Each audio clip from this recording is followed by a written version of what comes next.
Oh, pardon us, as per usual, but you know the drill. Wake up, wake up, wake up, wake up! As the legendary Reverend T.D. Jakes once said, it's time for Cup of Joe on Campus, episode number 14. March is on the horizon, my friends. That's right, I am your humbled, honored, hyped, and always handicapping host, Colton Cap'n Colt Soroka, and I can't thank you enough for choosing to join me and my partner. Joining me from parts unknown, he has a wooden backdrop to him. He may look a little sleepy, folks. He may look like he's waking up. He may sound just a touch out of it. But I assure you, no. He comes ready to bankrupt every book on this damn marketplace. But as per usual, partner, how you doing over there today, pal? My man, as I told you about 10 minutes ago, I promise I feel better than I look and sound. I promise. Parts unknown is correct, my friend. You would be proud. The reason my voice is doing what it is right now is not because I was up until 3 a.m. or any of this, or I had a little few too many beverages, so to speak. I was channeling my inner. You would be proud, my friend. I was channeling we were doing some little prep for a potential reception, introduction type stuff. I was channeling my inner Colt Bruce Buffer type stuff, dude. You don't proud, say, dude. The roof was coming down. You would be proud of me. Bring the house down, Max. Bring the house down. All right, we're gonna have to have some discussions about this post-show, second half of the show. Hey, wait a minute.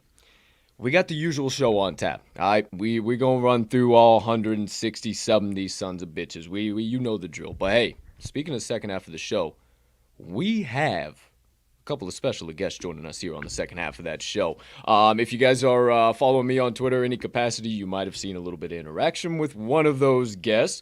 I'm not going to spill the beans yet. If you're just tuning in, you don't know. Hey, stick around for the second half of the show. About 10 a.m. Central Time, we will have a couple of legendary human beings, amazing human beings, nothing but positive energy, good vibes. We're talking with them at 6 a.m. our time. That would make it 4 a.m. their time this morning. So absolutely bananas. Electric Factory, nuclear power plant. Can't wait to see them here soon. But it's 8:34 Central Time, our time. Mags is waking up. Your boy is waking up. Hey, we're all waking up.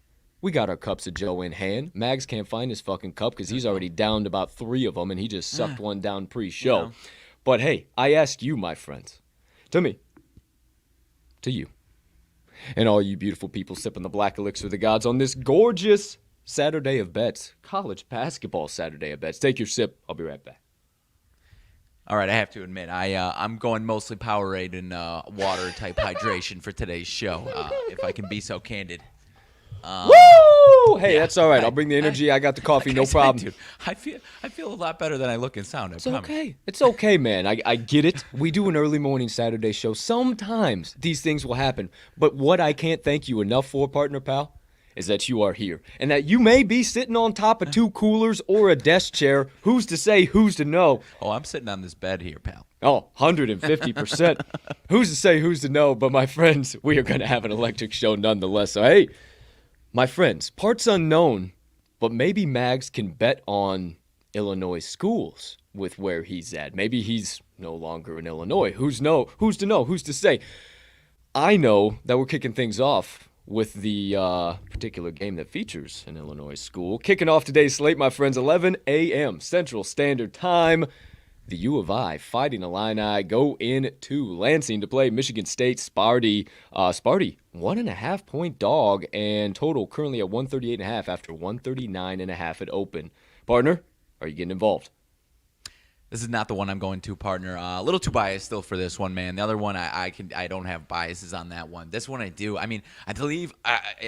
Correct me if you heard us yesterday. I believe we talked Jeff Dawson and I yesterday. Shout out. I believe we talked. He had whatever site he was using. I believe it was KenPom. Had Michigan State rated as a 1 or 1.5 point favorite. Yeah. So if you're buying into that type of projection, you like the plus 1.5 because of that. I can buy into that as well. But first time Illinois beat Michigan State 55-54 at Illinois without Kofi Coburn. So totally different look today. Obviously, I'm biased, but I'd go later. Don't play it with the old Illinois Fighting Illini. I agree with you on that one, dude, but obviously I'm still in Illinois. You enjoy parts unknown, and we'll keep this show moving down the tracks. LaSalle Explorers against the UMass Minutemen. Nothing from this one from me, partner. Anything from you here? No, sir. Any leans on this one? Taking a 6, if anything, gun to your head? Yeah, but with the way UMass has played at home, I'm kind of laying it or don't play it in this situation. 8-4 straight up, 7-5 against the numbers, so that's where I'm going if I'm going anywhere. But obviously, with me being the A10 guy of the crew and not getting involved here, I say stay the hell away altogether. Next one up on tap, SoCon matchup. I say stay away from this one too. The exact same spread, +/-6. Wofford Terriers, Furman Paladins. Paladins laying 6 on their home hardwood. They have been pretty damn solid, 11-3 straight up, 8-4-1 against the number at home. And Wofford has been questionable at best, so that's kind of why I stayed away. If I'm doing anything, I'm taking the 6 because Furman has kind of scuffled lately, but just no value to me. I got 7 other plays that I think got some damn good value, my friend. So Fair enough. I gotta get resituated over here. I forgot that you gotta have my some analysis and shit up over here. So let me do one of these numbers. Let me do one of these. If I'm short numbers. and sweet on mine today, it's because I'm not the same type of high-speed internet. Sounds like I'm doing okay. But, No, dude, it's kind of crazy. I know it is crazy. Didn't want to bog down my computer too much, so I've got some analysis here and there. But not my typical full list of stuff. If I'm going shorter and sweeter. Yeah, I'm kind of going short and sweet today too. So we'll just keep it moving, keep it grooving. I actually have a play out of this next one up on tap. Look at you with the Powerade. I love it. Next one up, TCU against the Baylor Bears, my friends. Yeah, we're actually going to the total, Mags. I know you've been back in TCU. I think this is kind of a setup spot, makes them a public dog. I think Baylor covers this number, but regardless, even if they do, I like my play even more. Okay. Partner, I think you probably know where I'm going. Over 137.5, my man, in this matchup. And honestly, it's kind of a field play for me outside of anything. We've had this 137.5, 138.5 that has just been a classic Big 12 over. I don't know why, but especially with TCU, Baylor, and West Virginia, those 3 teams being involved in a 138 or 137.5, I don't know what it is, but it has been flying over. And I think it flies over once again here today because 2 of those aforementioned 3 teams are involved in the matchup. Honestly, it's a straight field play. I don't have just crazy stuff like, oh, they're going to boat race each other, their tempo, this, that, and the third. I want to keep it more straight to the point because, honestly, it's been a scuffly week on the college basketball board for me. So I don't want to bore you with bullshit. I want to cut the cheese. Maybe not cut the cheese. Cut the shit. Whatever. Get straight to the point is what I'm trying to say. So one thing I will never not do on this show is bring you the trends. Over is 7-1 in TCU's last 8 overall, 4-0 in their last 4 as a puppy dog, 6-2-1 in their last 9 Saturday games, and 5-1 in their last 6 against a Big 12 opponent. Baylor, the over is 4-2 in their last 6 overall, 9-3 their last 12 following a straight-up loss, 19-8 in their last 27 home games. How's that for sample size? I'll hit you with even more. The over's 27-13-1 in their last 41 as a favorite, and the over is 5-2-1 in the last 8 meetings between these 2 teams. Short and sweet, straight to the point, my friends. We're taking Baylor Bears versus TCU Horned Frogs over 137.5. I like it, man. I'll be honest. I think I was like too tunnel visioned on this spread trying to break that down, man. I think you're right. That's a good field play. That's almost too good to be true type shit on that one, man. As high as it is. Because on a Tuesday, you know me with my Big 12 totals, that would have been like, oh, what's going on with this total? That's a little too high, right? I like it a lot, man. I might be interested in that one. Yeah, I absolutely love this one, and it was milling around 137 last night, and then 137 this morning. I said, you know what, I could see this sumbitch going up to 138.5. So I hammered it at 137. It's up to 137.5, and I would not be surprised to see it go up to that 138.5. But again, I think it steams over both of those numbers. So I love it. I'm comfortable with it. We're calling it the Big 12 Terrorizer because that's right. Your boy is back in action, terrorizing all the books on the market here on this gorgeous Saturday of bets. Let's keep it moving, keep it grooving, my friend. Next one up on tap. I'm bass backwards here on my tabs. Okay. No. I don't even want to waste breath. What do we got? Breath that we're going to want back on our deathbed with this one. Boston College at Syracuse, my friend. We ain't even talking about it. I don't give a damn. Syracuse laying 8.5 on their home hardwood. Goodbye. You're right. I'm going to need some restraints today, dude. There was 3 other ACC games. I didn't lock them in. I'm gonna need some restraints. Good. I'm telling you, there's 3 that I have after my 4 that I got. There's the next 3 that I would play are all ACC. So I need restraints today, dude. Yeah. I feel you. I deleted a few out of the old bet slip that I was thinking about getting involved with too. So we'll talk about that. And of course, I think I got potentially a few ads as well for us to talk about by the end of the show. So let's see here. UMBC, the old University of Maryland, Boston Connie, going up against Vermont, the Catamounts, minus 14.5. You got to play out of this matchup, my friend. I do not. Did you say Boston? Or is it Baltimore County? Baltimore County. That's right. Yeah. UMBC. That's why nobody says that. Too early for me. That's why. Maryland, Boston. Boston. Yeah, too early for me too. That's why everybody says UMBC. I would say stay away. The Catamounts are a damn good team, but they kind of been scuffling against the number, especially 14.5. Get out of here. Okay, well, I'm going to take center stage again, my man, unless you got something for Xavier and Uconn. No, I saw you made one. I'm ready to be convinced. This was a pretty good lean for me. I like it. Most def. Well, then let's rock and roll. We're going hell in the cell. Xavier Musketeers +7 on this one, baby. We're calling it the Big East Eliminator because once we start to terrorize the books, we got to eliminate a few of them off the market. They're going to say, okay, we're taking the numbers off They're going to start closing markets when they start seeing what we're about to do to them today. But you don't believe me. Believe a little bit of this action. Now, too many points. Honestly, point blank period. That would be the first thing that you're going to look at this matchup and say, oh, hey, whoa, wait a minute. Hold on. So I had to look a little bit deep, and I'm like, man, it does feel like too many points, but I got to make sure. And I'll be damned if it isn't. Uconn is 11-2 straight up, but 6-7 against the number on their home hardwood. And I know that it does include games at the XL Center, and those are obviously a little bit different than where they're playing today. But at the same time, that's still way too inconsistent, and they've been a little bit overvalued just across the board at home and across the board overall. They're 11-14 against the number overall this season, and it's just too inconsistent for me to trust. Now, it's now or never for the Musketeers. They're 7-7 in Big East play, and as far as regular season title, yeah, hell no. But they could play world beaters in a couple of key spots here, and if they, I'm not saying they get the outright win, but maybe they do, and maybe they shake shit up. So I'll gladly take all 7 points with them being 4-3 straight up and against the number on the road. They've been battle-tested against good teams in the Big East and Power 5 teams. They're 13-12 against the number overall, so a little bit more consistent, at least above 500. Last but not least, nothing really major here, but Uconn is pretty much the team with everything to lose in this spot. They're the ones that are third in the Big East. They're the ones that, if they scuffle in any capacity here, they're going to look pretty stupid. So I think Xavier's playing easy, relaxed, kick back. Let's get out. Let's open the doors on Hell in the Cell and shut them sons of bitchin' Huskies right inside of that thing. But you don't believe me. Believe the trends. Xavier, 5-2 against the number, last 7, following a straight-up loss. 4-1 ATS, last 5 as a dog. 9-4 ATS, last 13 as a road dog. 4-1 straight up their last 5 Saturday games. Uconn, 0-4 ATS, last 4 following a straight-up win. 1-6 ATS, their last 7 overall. 1-4 ATS, last 5 as a favorite. And oh, the cherry on top of the proverbial pick Sunday. Uconn, 1-6 ATS, last 7 versus a Big East opponent. Give me all of the Xavier Musketeers, baby. +7, second best bet of the day. I'll put it in the ticker. I like it, my man. I think you've convinced me. I'd be a little concerned if it was looking like a public dog, but it's not, man.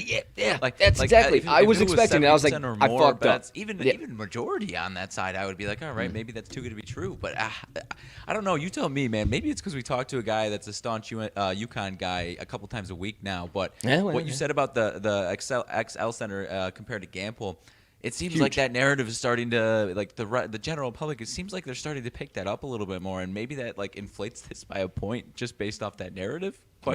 Maybe, but, dude, I thought I messed up, because I had this in the slip at 6.5 last night. Ticks up to 7. I go, fuck, it's going to become a public dog, huh? And I look at some of the money and bet splits. It started to become that, and then all of a sudden, Uconn turns into the doggone public side, and I said, well, makes me even more confident this is too many points. So there you go. It's in the ticker. Xavier +7. Let's keep this old podcast train steaming on down the tracks. All right. Next game up on tap. Oh, yeah, partner. I know this is right up your alley, pal. Holy Cross Crusaders at the Navy Midshipmen. Yeah, that's right. Navy laying 14 on their home hardwood. Get the hell out of town. I don't even want to talk about that no more. Tulsa against USF, your South Florida Bulls. I don't see the quarter zip on today. Any play out of this matchup for you? Hey, not. Oh, not roll birds, got baby! old Look Reggie, at dude. you! Look at you! No, nothing on this one. These teams, man, USF had some value throughout the season every once in a while, but 7-18 is as long as I'm not too blind. It looks like straight up, man. Yikes. No thanks, partner. You wanna talk about getting talked off the partner? Texas Tech versus Texas. I am fucking just I'm diving. I'm diving off the diving board, dude. I'm fucking diving off. Talk me off the ledge. Get me out of it. Get me out of it. Or you got to play. I don't have a play. I've got a couple Big 12 games today, but this is not one of them, man. I've told you I'm becoming too much of a homer for Texas Tech, man. I am. I really am. Plus 3.5. You know I want it. Dude, I know. Yeah, no, I'm hearing everything you're saying. I got it loud enough. I'm just fucking with you. I didn't know if you were I won Texas Tech too. Over there. No, I'm laughing at you. I won Texas Tech too. That's I had the 3.5 in my slip, but then I looked at it this morning and I saw it fucking went up from +1. I didn't realize it moved up that much. That's what kept me away. I mean, I've talked about taking the dog in spots if you think it's a coin flip game and taking those plus 3.5 in these Big 12 games, because even if Texas could win, it's going to be a low-scoring game. Texas could win 56-55 or something like that. If I'm going anywhere, it's probably taking the points. But like I said, I'm becoming too much of a homer. I'm more than comfortable from my side of things watching this from an entertainment standpoint, because this is the game I'm most excited for in the entire slate today. So I'm happy for an entertainment game today for this one.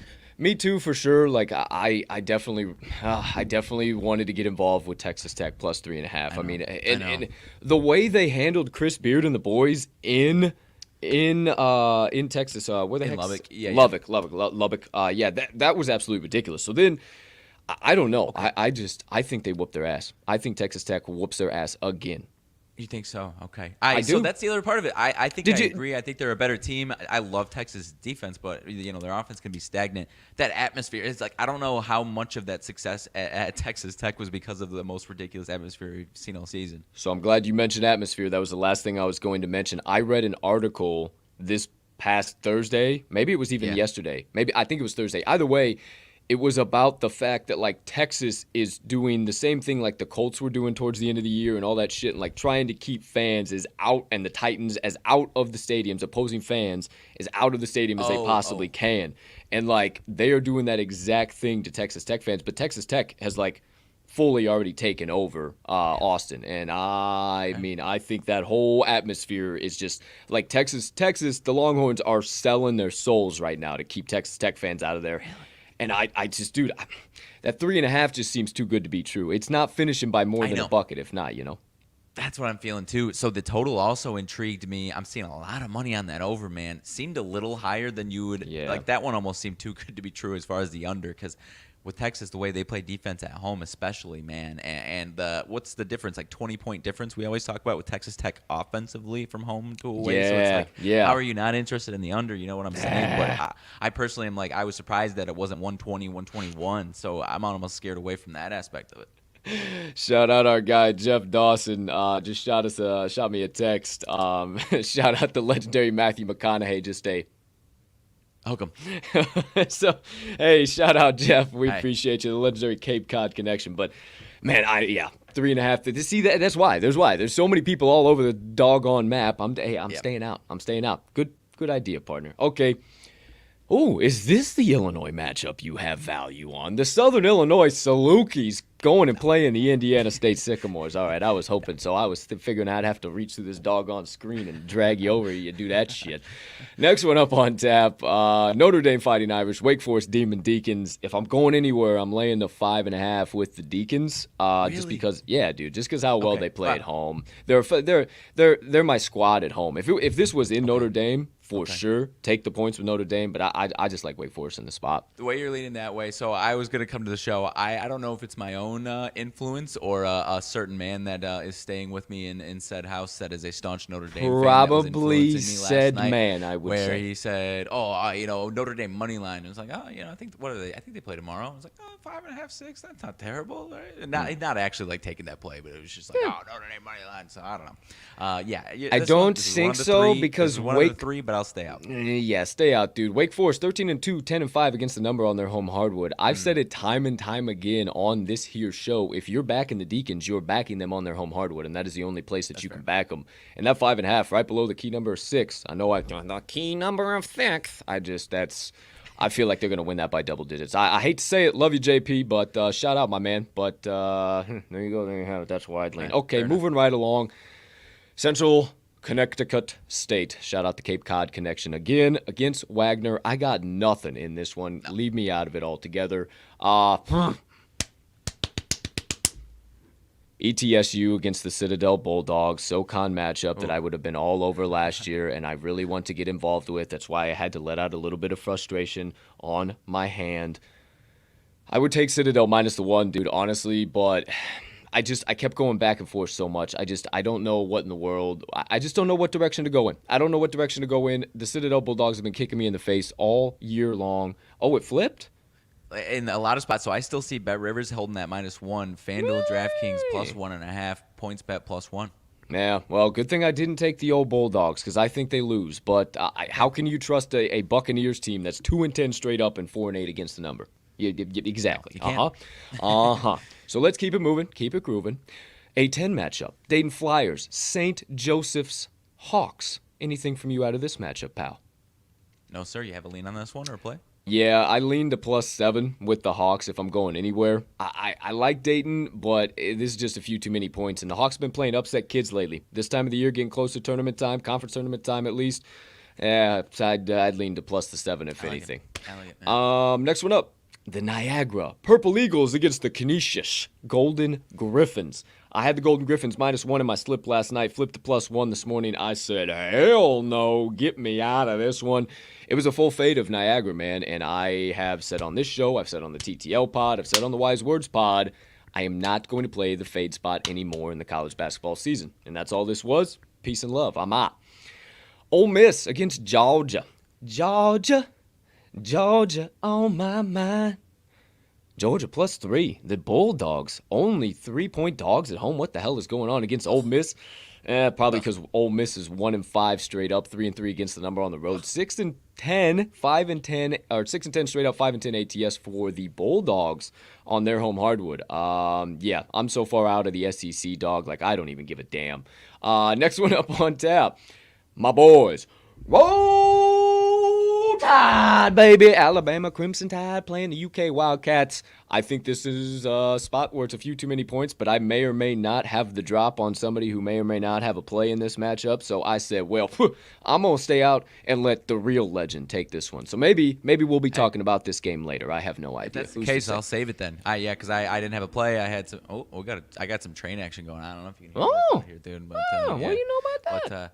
Yeah, if he's got it, we can circle back because I mean, obviously this is. I don't know if it's he or she. So.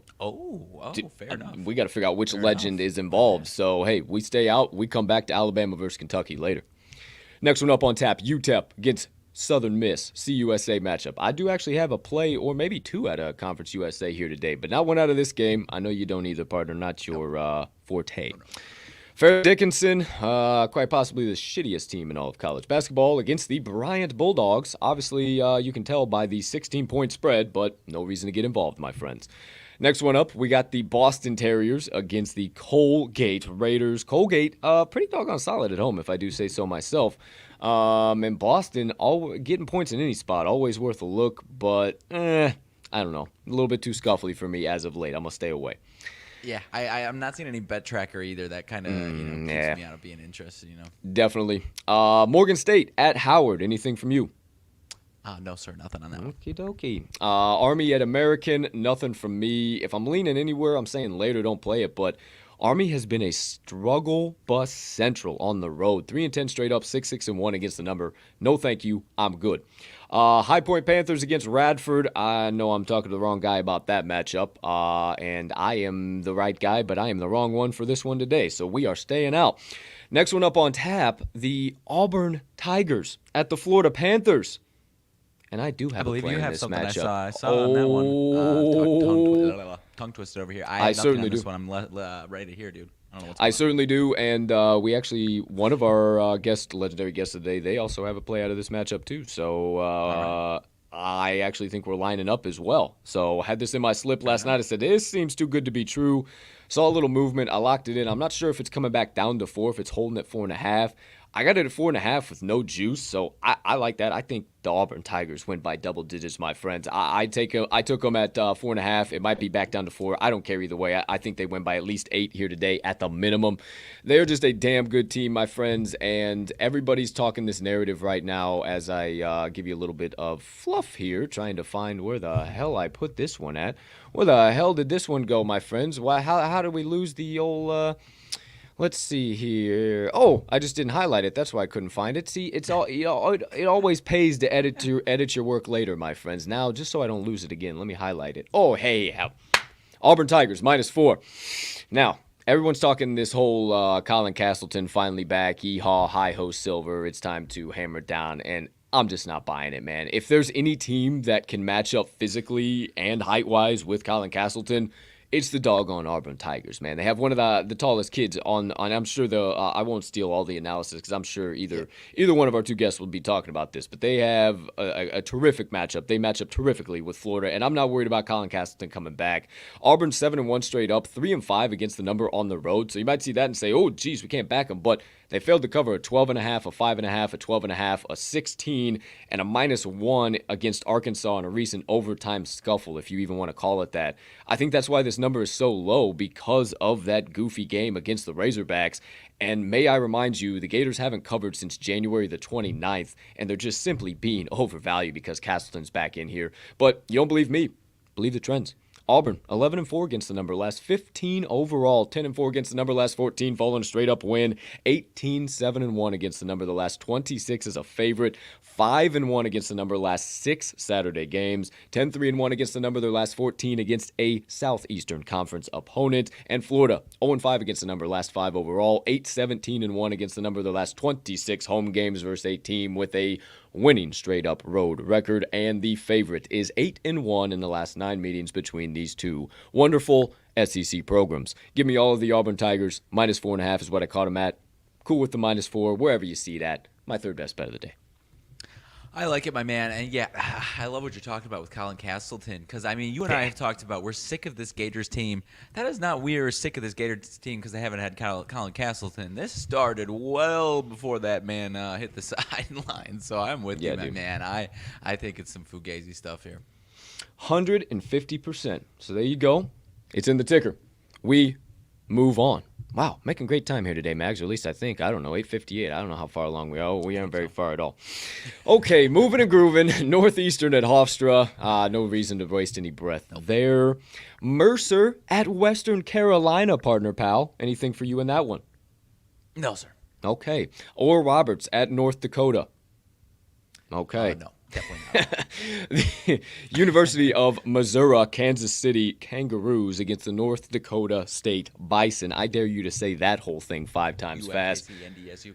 Yes, sir. No reason to back either side. I got no play out of this one. Okay, if I was a betting man, I would venture to say that you got a play out of this next game on tap. And I'm going to preface it by saying the game first, and then I'm going to double-check your expression to make sure I'm right. But the Oklahoma Sooners against the Iowa State Cyclones, that's damn right. He's on the fade train, boys and girls, and if you ain't been paying attention, you're about to learn today. Partner, tell him what the hell's up. Yeah, man, I'll keep this one short and sweet. Like I said, I am taking the Oklahoma Sooners. I am sticking on that fade train of Iowa State. But there's another angle on this one that I'm bringing here on top of fading Iowa State because I do believe they are free-falling. They are firmly, both these teams are actually pretty asphyxiated on the bubble. And Oklahoma is in desperate need of some wins. Both these teams are, obviously. But Iowa State offensively, right around 150th Ken Palm per offensive efficiency, man. It is rough. But the other angle that I'm coming to you with, there's a situation where one team owns the other time and time and time again, and the team that is owning the other is catching 2 points on the road here. I really like Oklahoma in this spot, man. I think they roll them today as they have done each of the last handful of seasons, and I mean ownership, absolutely. Beat them by 13 at Oklahoma as 6.5-point favorites. Obviously flipping to a dog, but people are putting a little too much value on this Iowa State team. Give me Oklahoma Sooners all day long. Do a lot of monetary liability over there on the Cyclones as well. I love it, my man. If I was going anywhere on this game, this is what I was taking. Did you catch them +1.5 or +2? I got a 2. +2. Okay, for sure. Yeah, I saw this and I was going to lean there, and I saw they were playing the Cyclones, and I said, Mags is going to have a play out of it. I don't need to worry about this whatsoever. Is that your first play of the day, right? Oklahoma +2? Yeah. Okay, yep. I just wanted to make sure I didn't miss one. I didn't think I did. Wasn't that ownership? I don't know if I would have dove all the way deep in the boat, man. If the old ownership. You know something about ownership, huh? Yeah, fuck off. Well, I did that to myself. How can I tell you to fuck off?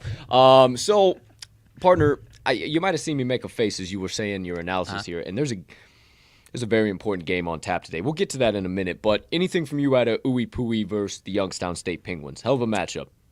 No, sir, nothing there. Okay, for sure. Valparaiso, Evansville Aces. Nothing from me. Anything from you? No, but Evansville stinks, man. Both these teams. Flaming pile of shit. Both of them. Stay the hell away.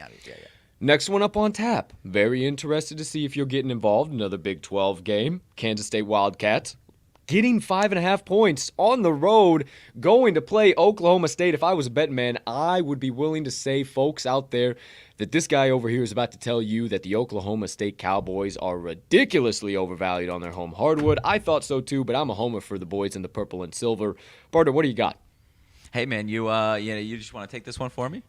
Let's go, man. Do I know my guy? I know my guy? Hey, Come on. Hey, they're landing in right to my perfect spots here, man. Too many points for Kansas State. Been a fantastic team on the road this year, man. It's just one of these teams. There's a couple teams in the Big 12 that I trust them as much on the road as I do at home, as crazy as it sounds. And I've talked about how much or how little I think of Oklahoma State, essentially. So I'll get through some trends here in a second. Wildcats of Kansas State, 8-1 last 9 against the number as a road dog. 8-1 last 9 versus a team with a winning home record, winning percentage above 600. So it's not slouch teams either. 6-1-1 last 8 on Saturday, partner. How about that one? 5-1 last 6 following a straight up win. 9-2 last 11 on the road versus a team with a winning home record. Not much different there. 4-1-2 last 7 versus a team with a losing straight up record. So a weird combo that you have there. And then just 9-3, just plain and simple. Last 12 as an underdog. Period. Whether it's home or away. I really like this team. A road team is 4-0-1 last 5 meetings. Underdog is 3-1-1 last 5 meetings between these two. I don't think Oklahoma State. I think this is a pick'em, man. I think this is a pick'em, and they put too many points on this one. I'm seeing it drop down to 5 in a few certain spots. Catch it before it drops under 5. But 4.5. 4.5 on FanDuel. 4.5. Like I said, I think it's a pick'em. So obviously, catch some points if you can. I'm gonna stay away from the money line because personally, it wouldn't shock me if Oklahoma State won this game. But the last 2 Saturdays, man, I've backed. I definitely backed them last week. I don't know if I should say for sure that I backed them 2 weeks ago for sure. But at Iowa State last week gets the win on the road in Iowa State, or at Ames, Iowa. 2 weeks ago on Saturday at TCU gets the win, both of them as 3 and 5 point dogs, man.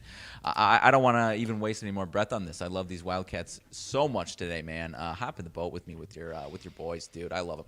Let's go, my man. Yeah, dude, I saw that down to 4.5. I'm all about it. You know I love my Wildcats. You don't have to question me getting on board with you backing my boys, especially in an underdog spot. Are you fucking kidding me? First, hold on. Before I spread some negative energy, your daily dose of positivity. Hey, everybody, hey, take a... Let all that anxiety out, all that bullshit, all that nonsense. Your daily dose of positivity. Have a couple more of those throughout the rest of this show here today. But I got to get negative for a minute. Not that negative. Hey, partner, I need you to flare those wings on your shirt, nice and wide. Yeah. You know what's coming. You know what's coming. You know what's coming. It's Buck Fradley. You know the drill, motherfuckers. It's time for the Illinois State against the Bradley Braves, and we don't give a damn about them doggone Braves. You think we care for a second that those Braves are all so great, 10-2 on their home hardwood? No. Hashtag roll birds every single day. It's Reggie all the way. You got 2 boys repping all damn day long. all fucking day long. Really I don't even know if that's what the hell a fucking Cardinal sounds like. 1-9 on the road. That's okay. We don't give a damn. Win one for old Mueller one last time. He's gone after this year. Give it for his pythons. His pythons on his arms now. If you tune into the game, you're going to see a man who you would probably think should be on a bodybuilding stage. Nonetheless, he coaches our Illinois State Redbirds. Redbirds! Can't bet on it, but if I could, I'm taking the 8.5 with the Birds.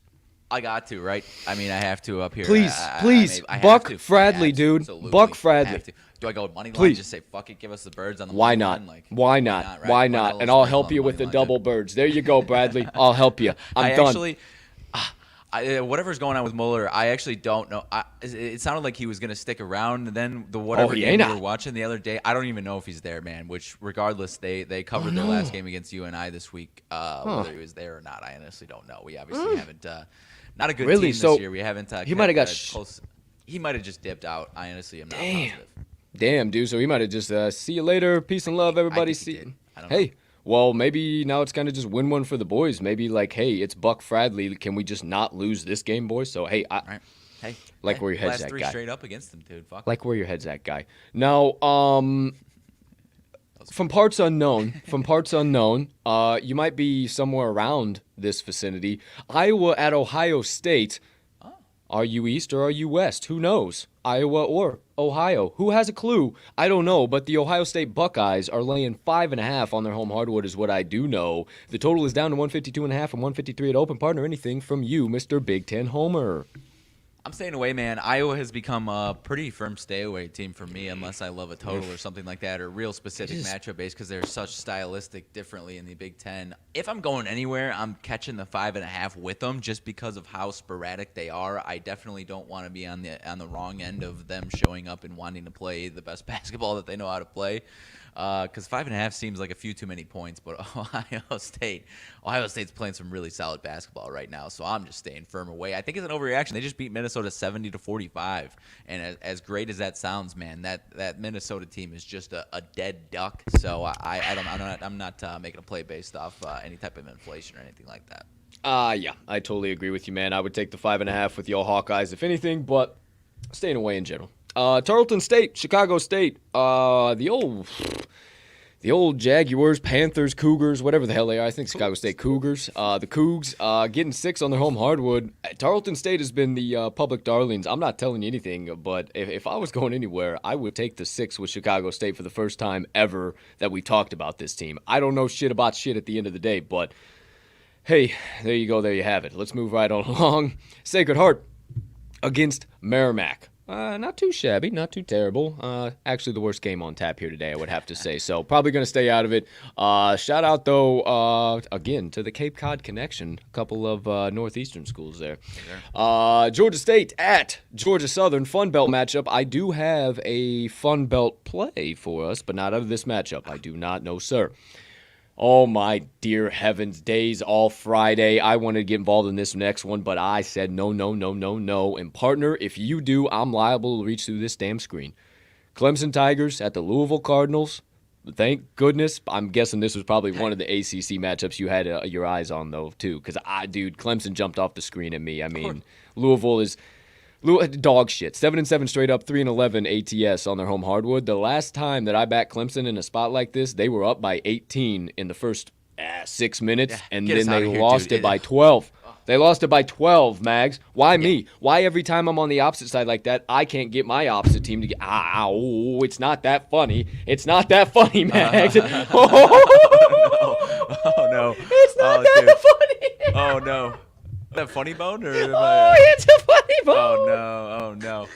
Yeah, dude, this was one of the three. This was one of the three. If that ain't a sign to stay the fuck away from this. Get me out of here. My fucking arm's tingling. I gotta use this fucking thing. I trust Clemson a hell of a lot more than I trust Louisville, but I can't even see past 5 games, but they've lost outright their last 5 at least. Louisville stinks. They also have lost each of their last 5, man, but Clemson's a better team, but who the hell knows, dude? They flipped to a favorite for -1. Are you okay? Yeah, man, I had to flop it up on the desk to be able to fucking scroll down. Shit. It's coming back. It's coming back. Okay, hey, we never claimed to be Suits Kid. We never claimed to, it's what the kids want, though. It's what the kids want, Mags. Damn. I didn't expect. How electric if I would have brought that. That would, bro. I'd have lost my shit. I'd have fell out of this doggone chair. It's so funny, dude. Shout out Mama Bear. She came up and visited me this morning. She said, that whole what the kids want. What the hell is that ball called? I said the Paw Patrol ball, and she just started fucking dying. Like, hey, it is what the kids want, Max. It's what the kids want. Damn. I fucking really love wish it. That would have been fucking Electric Factory. Electric Factory. Next one up, St. Thomas against South Dakota State. South Dakota State, go big, go boo, go Jacks. Lane, 18.5 on their home hardwood. No thanks, I'm good. Do not back the Tommies. Dude. I don't know, man. You're speaking here. PSA. Do not take the 18.5 with the Tommies, regardless of what expert out there tells you to take them. Please do not do it. The Tommies, I tried to back them early on. They're that new D1 team. They're Section 2. They finally came up. Yeehaw, Hi-Ho Silver. It's a summit game. SDSU's out of the MVC now. I mean, I was all about St. Tommy's at the beginning of the year, and they just... just a hot steaming pile of shit. So, get me out of that one. Next one, dude, SoCon. I wanted to get involved in SoCon so bad today, but I just couldn't. UNCG against Samford. Any way, angle you look at, try to get in on this one. I wanted UNCG plus the point, but Samford is low-key kind of got some ownership over the Spartans over the last few years, so... I don't know, but UNCG has played these upset kids in games like this all year long. So I was having literally a battle in my head as to what side I should take. And I said, no, we got plenty of other value. Keep me out of this one. Yeah. So we go to the MAC. Akron Zips, Eastern Michigan Eagles. Anything from you, sir? No, sir. What is this, 5 spot? Yeah, nothing for me. No, I'm good. Seems a little too good to be true for Akron, no? I mean, it does for sure, but Eastern Michigan, man, they are just they are not that, my friend. I will tell you that. Let's see, next one up. I was gonna have a play out of this one actually. I forgot I didn't end up hammering it in. I get so much action on Saturdays, especially with UFC. Yeah. I forget if I hammered this in or not. No, I did not. Excuse me. Woo! Coffee. Okay, University of Texas Arlington Mavericks against the Arkansas State Red Wolves.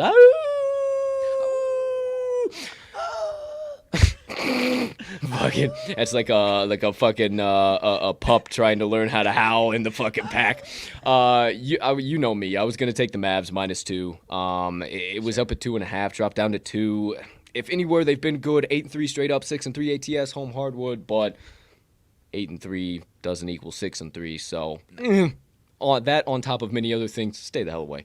LSU against South Carolina State, the -4.5 seems real nice, but it also seems way too short against a shit-ass Gamecocks organization program.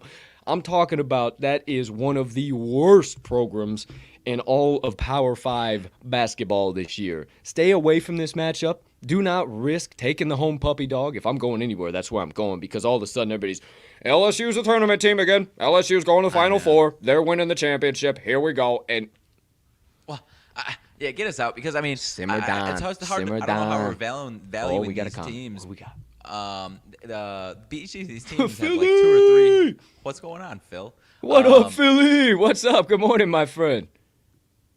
Yeah, man. Each of these teams have 2-3 straight up wins the last 2-3 games, but it's all against the bottom of the pack in the SEC. So it's like, what are we talking? Yeah, get us out of here. Okay, gladly. I will get the whole podcast train steaming on back down the tracks. St. Louis Billikens against the Davidson Wildcats. I had the pretty much almost exact same spot against that UTA I just talked about. I had Davidson -2.5 in the slip. It was a fade play. The Billikens just kicked me in the teeth a couple of days ago. If you backed me, apologize, but it was the exact same spot, and I just couldn't get behind SLU, backing them at that, and it bouncing again. And obviously Davidson is kind of that public play today, so I'm staying away. All in general, I think there's plenty of other value you can get involved in. Yeah, should be a good one though, man. This one stacks up with as far as must-watch TV. This one stacks up with anything today. Big time, big time. Let's see. Oh, also, shout out. If anybody's watching on Twitter, I always forget to mention this. If anybody's watching on Twitter, and hey, as always, again, shout out Phil. Good morning, my man. We always like to throw those up there. If anybody's watching on Twitter, you're dropping shit in there. We cannot see those comments out there. So hop on Facebook, hop on YouTube, Talking the Line Sports Media on both. We'll drop your comments live on screen, and we'll connect with you. I mean, if you got a blue check mark, hey, if you got 250,000 followers, you got 25, we'll still be talking with you. So, next one up on tap. Air Force Falcons against the Wyoming Cowboys. You know where I wanted to go, partner. Come on, 16 points with the Falcons. Are you S in my D right now? No. I'm good. Also, can't lay 16 with the Cowboys. No way in hell I'm doing that. So we'll say out of the Mountain West. Ooh, wait a minute. Is this the matchup? Northwestern Wildcats against the Minnesota Golden Gophers. Partner is out of Illinois. He can potentially wager on an Illinois game. If you guys didn't know, tuned in late, didn't hear the message, he's in parts unknown. In case you're wondering what the hell is he broadcasting out of. Partner, is this the game? It absolutely is the game, my friend. 3.5. Do I know my guy or do I know my guy? Hey. Like, just back of my hand type shit. Christmas. Yeah, I like Northwestern, man. Obviously, have not had more than maybe one time to have a chance to talk about them. They've been a solid team as staying in these games with a lot of the big boys in the Big Ten Conference. Covered 10.5 against Illinois earlier in the week. I think I was on Sunday actually. Yep. Pushed out a 6 against Purdue earlier in the week as well. They've been doing that all season long. Handled Indiana at home last week. Is that earlier, a week and a half ago or so.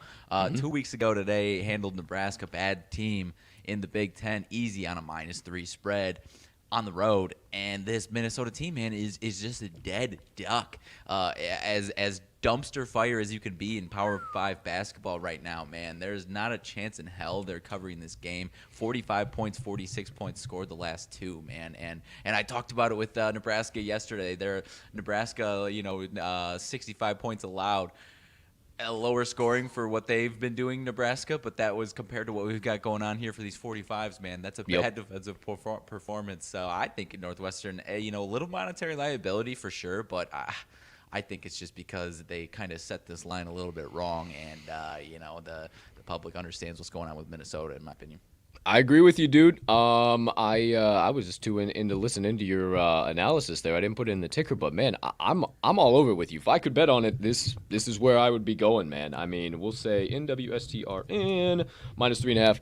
I mean, I love what the Wildcats are doing lately, man. And obviously, we tried to back Minnesota plus the 6 at Penn State, and that was if I've ever seen a setup line for Penn State, it was that line, and Minnesota couldn't do shit. They couldn't do shit the whole game. It was terrible. This Northwestern team isn't bad, man. If they were in a different conference, they've hung in with these big boys. They just can't beat them like Rutgers has. Honestly, I don't think they're that far. You talk with your other hand. Yeah. Get me out of here. Give me the bad state. Hey, used to talking like this. I fucking love it. Oh man, talking with his microphone, kids. Here we go. Next game up on tap, we are taking or we're not taking anybody. We're just going to VMI Chattanooga. SoCon matchup. I think it's too many points for the Mocs, but I'm all good. I'll stay away.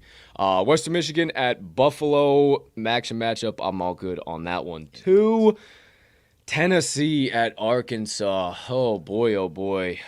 Do you got a play out of this matchup? Holy This is the last play of the day for me, my friend. Wow, so then we'll steam away. Okay, so we got the number 13 Tennessee Vols, 24 Arkansas Razorbacks. My friends, Razorbacks lane 3 on their home hardwood, total currently at 141. Lane 2 on their home hardwood, currently at 141 from an open total of 140. Partner, judging by you taking a moment to make us aware of that line movement, if I was a betting man, I think you'd be going to the Vols. But please, indulge us. You are correct, my friend. I'm going to the Vols. Man, I'll keep it short and sweet on this one, my man. Mags, hey. You know me. I want so this was a tough one for me, dude, because I love the Muss Bus. I love Arkansas. They are as hot as anybody in the country right now, point blank, period. But essentially what I've got going on here today is essentially just playing off in another ownership angle, dude, where the team that owns the other is catching the points. Yeah. And it doesn't matter where it's been, home or away. It's been over the course of Rick Barnes versus Eric Musselman.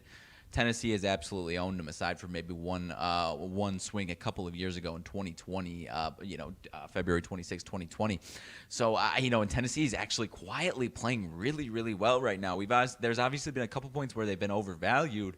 I think we've reached the point where Arkansas is overvalued, and it's as a short favorite here at home. That honestly screams too good to be true for anyone looking to buy into Arkansas here. So I'll keep it short and sweet, man. 67% of bets, 51% of money over there on Arkansas, closer to 50-50 money split. But the public's all over Arkansas. I'm playing off the ownership angle of this one, my man.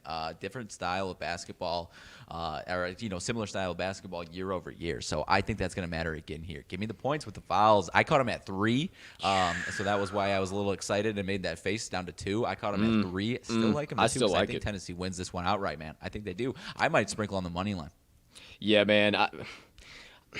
I hate you, but I love you, dude. I honestly, I had the over and I had the +3 in my slip, man, and I looked at it all morning. I looked at it all morning, and I just it's just like, man, we've been going to this well. We've been going to this Tennessee over, this Tennessee ATS, and everything you just said is literally what I would have said. We're on the same page, dude.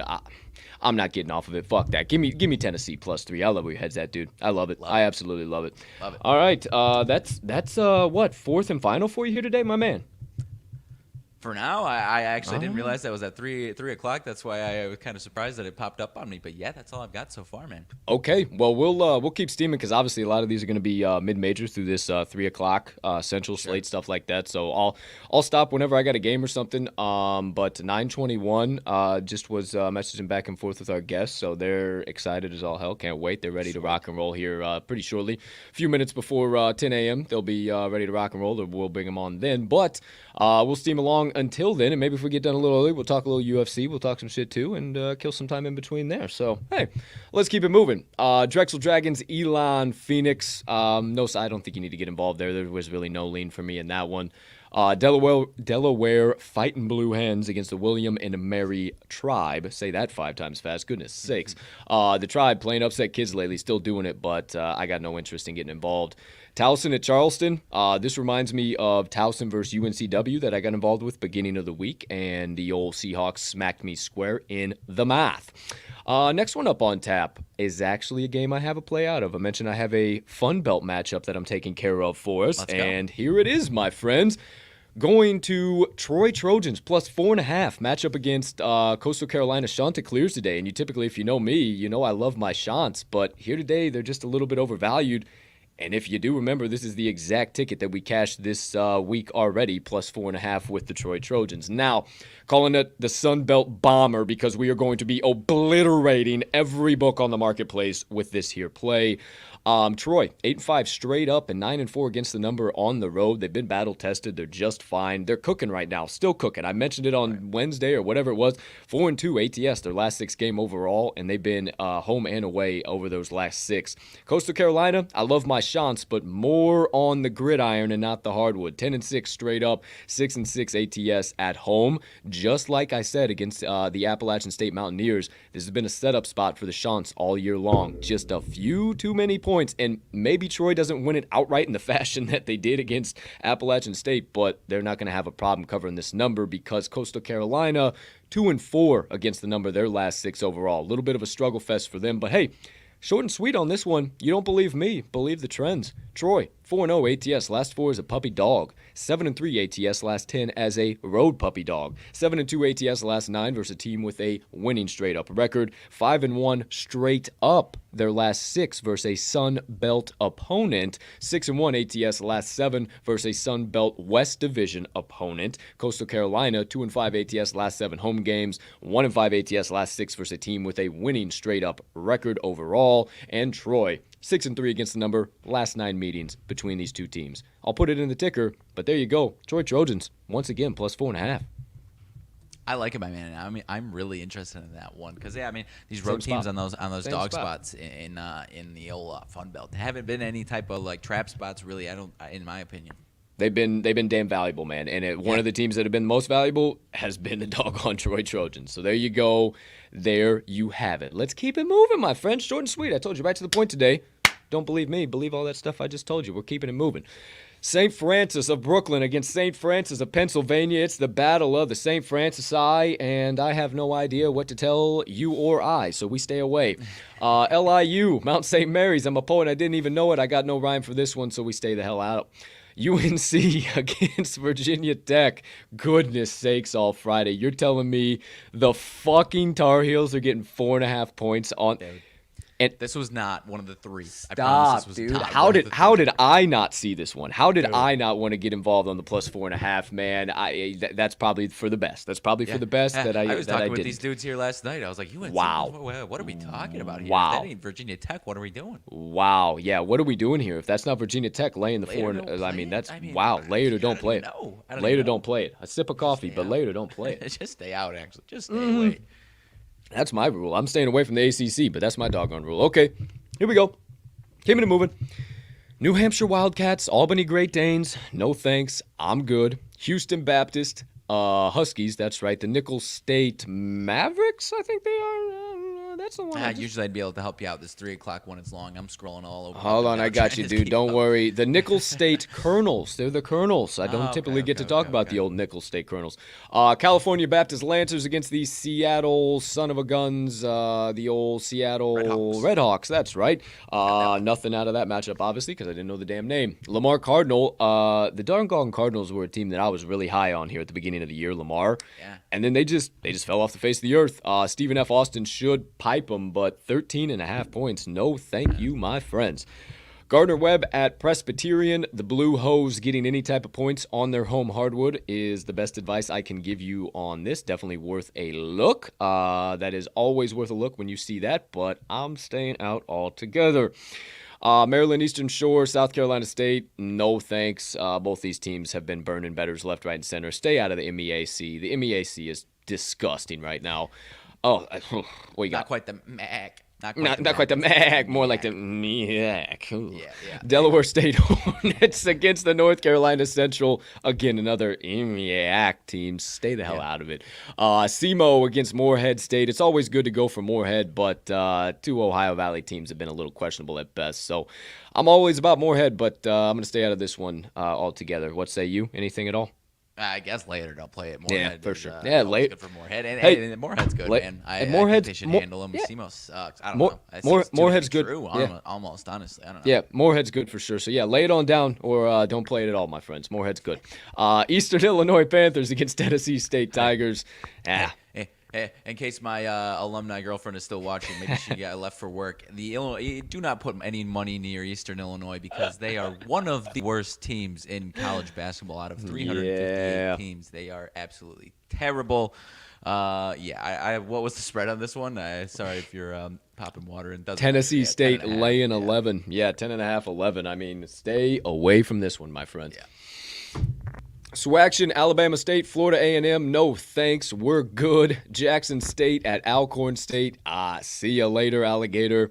Hawaii at UC Irvine, I wanted the doggone. Hey, it's not at midnight, dude. And the Anteaters suck. I don't like Hawaii in the light of day. No, and the Anteaters, they suck. When I say they suck, my friend. But they are good one place and one place alone, and that is their home hardwood, 7-1 straight up. And I cannot trust the Rainbow Warriors. Alabama A&M Bulldogs against the Bethune-Cookman Wildcats. Laying 4 for the Wildcats. I say later, don't play it in that spot, but I'm staying away from Swaction, my friend. I know you kind of are too. Yeah, I would say stay away from that one for sure. Okie doke, Artie. Looks like we got a comment to chop out smash of the down. Yeah. Oh, Lenora. Hey, Lenora. Get the fuck out. Gone. Done. Like it never existed. Okay, next one. Lafayette Leopards. The Leopards, in case you were wondering what that is. Against the Bucknell Bison. No thanks. I'm good. If I'm going anywhere, lay it with the Bison at home. They're one of the fastest teams in all the land. Conference USA. Here we go. This is my play.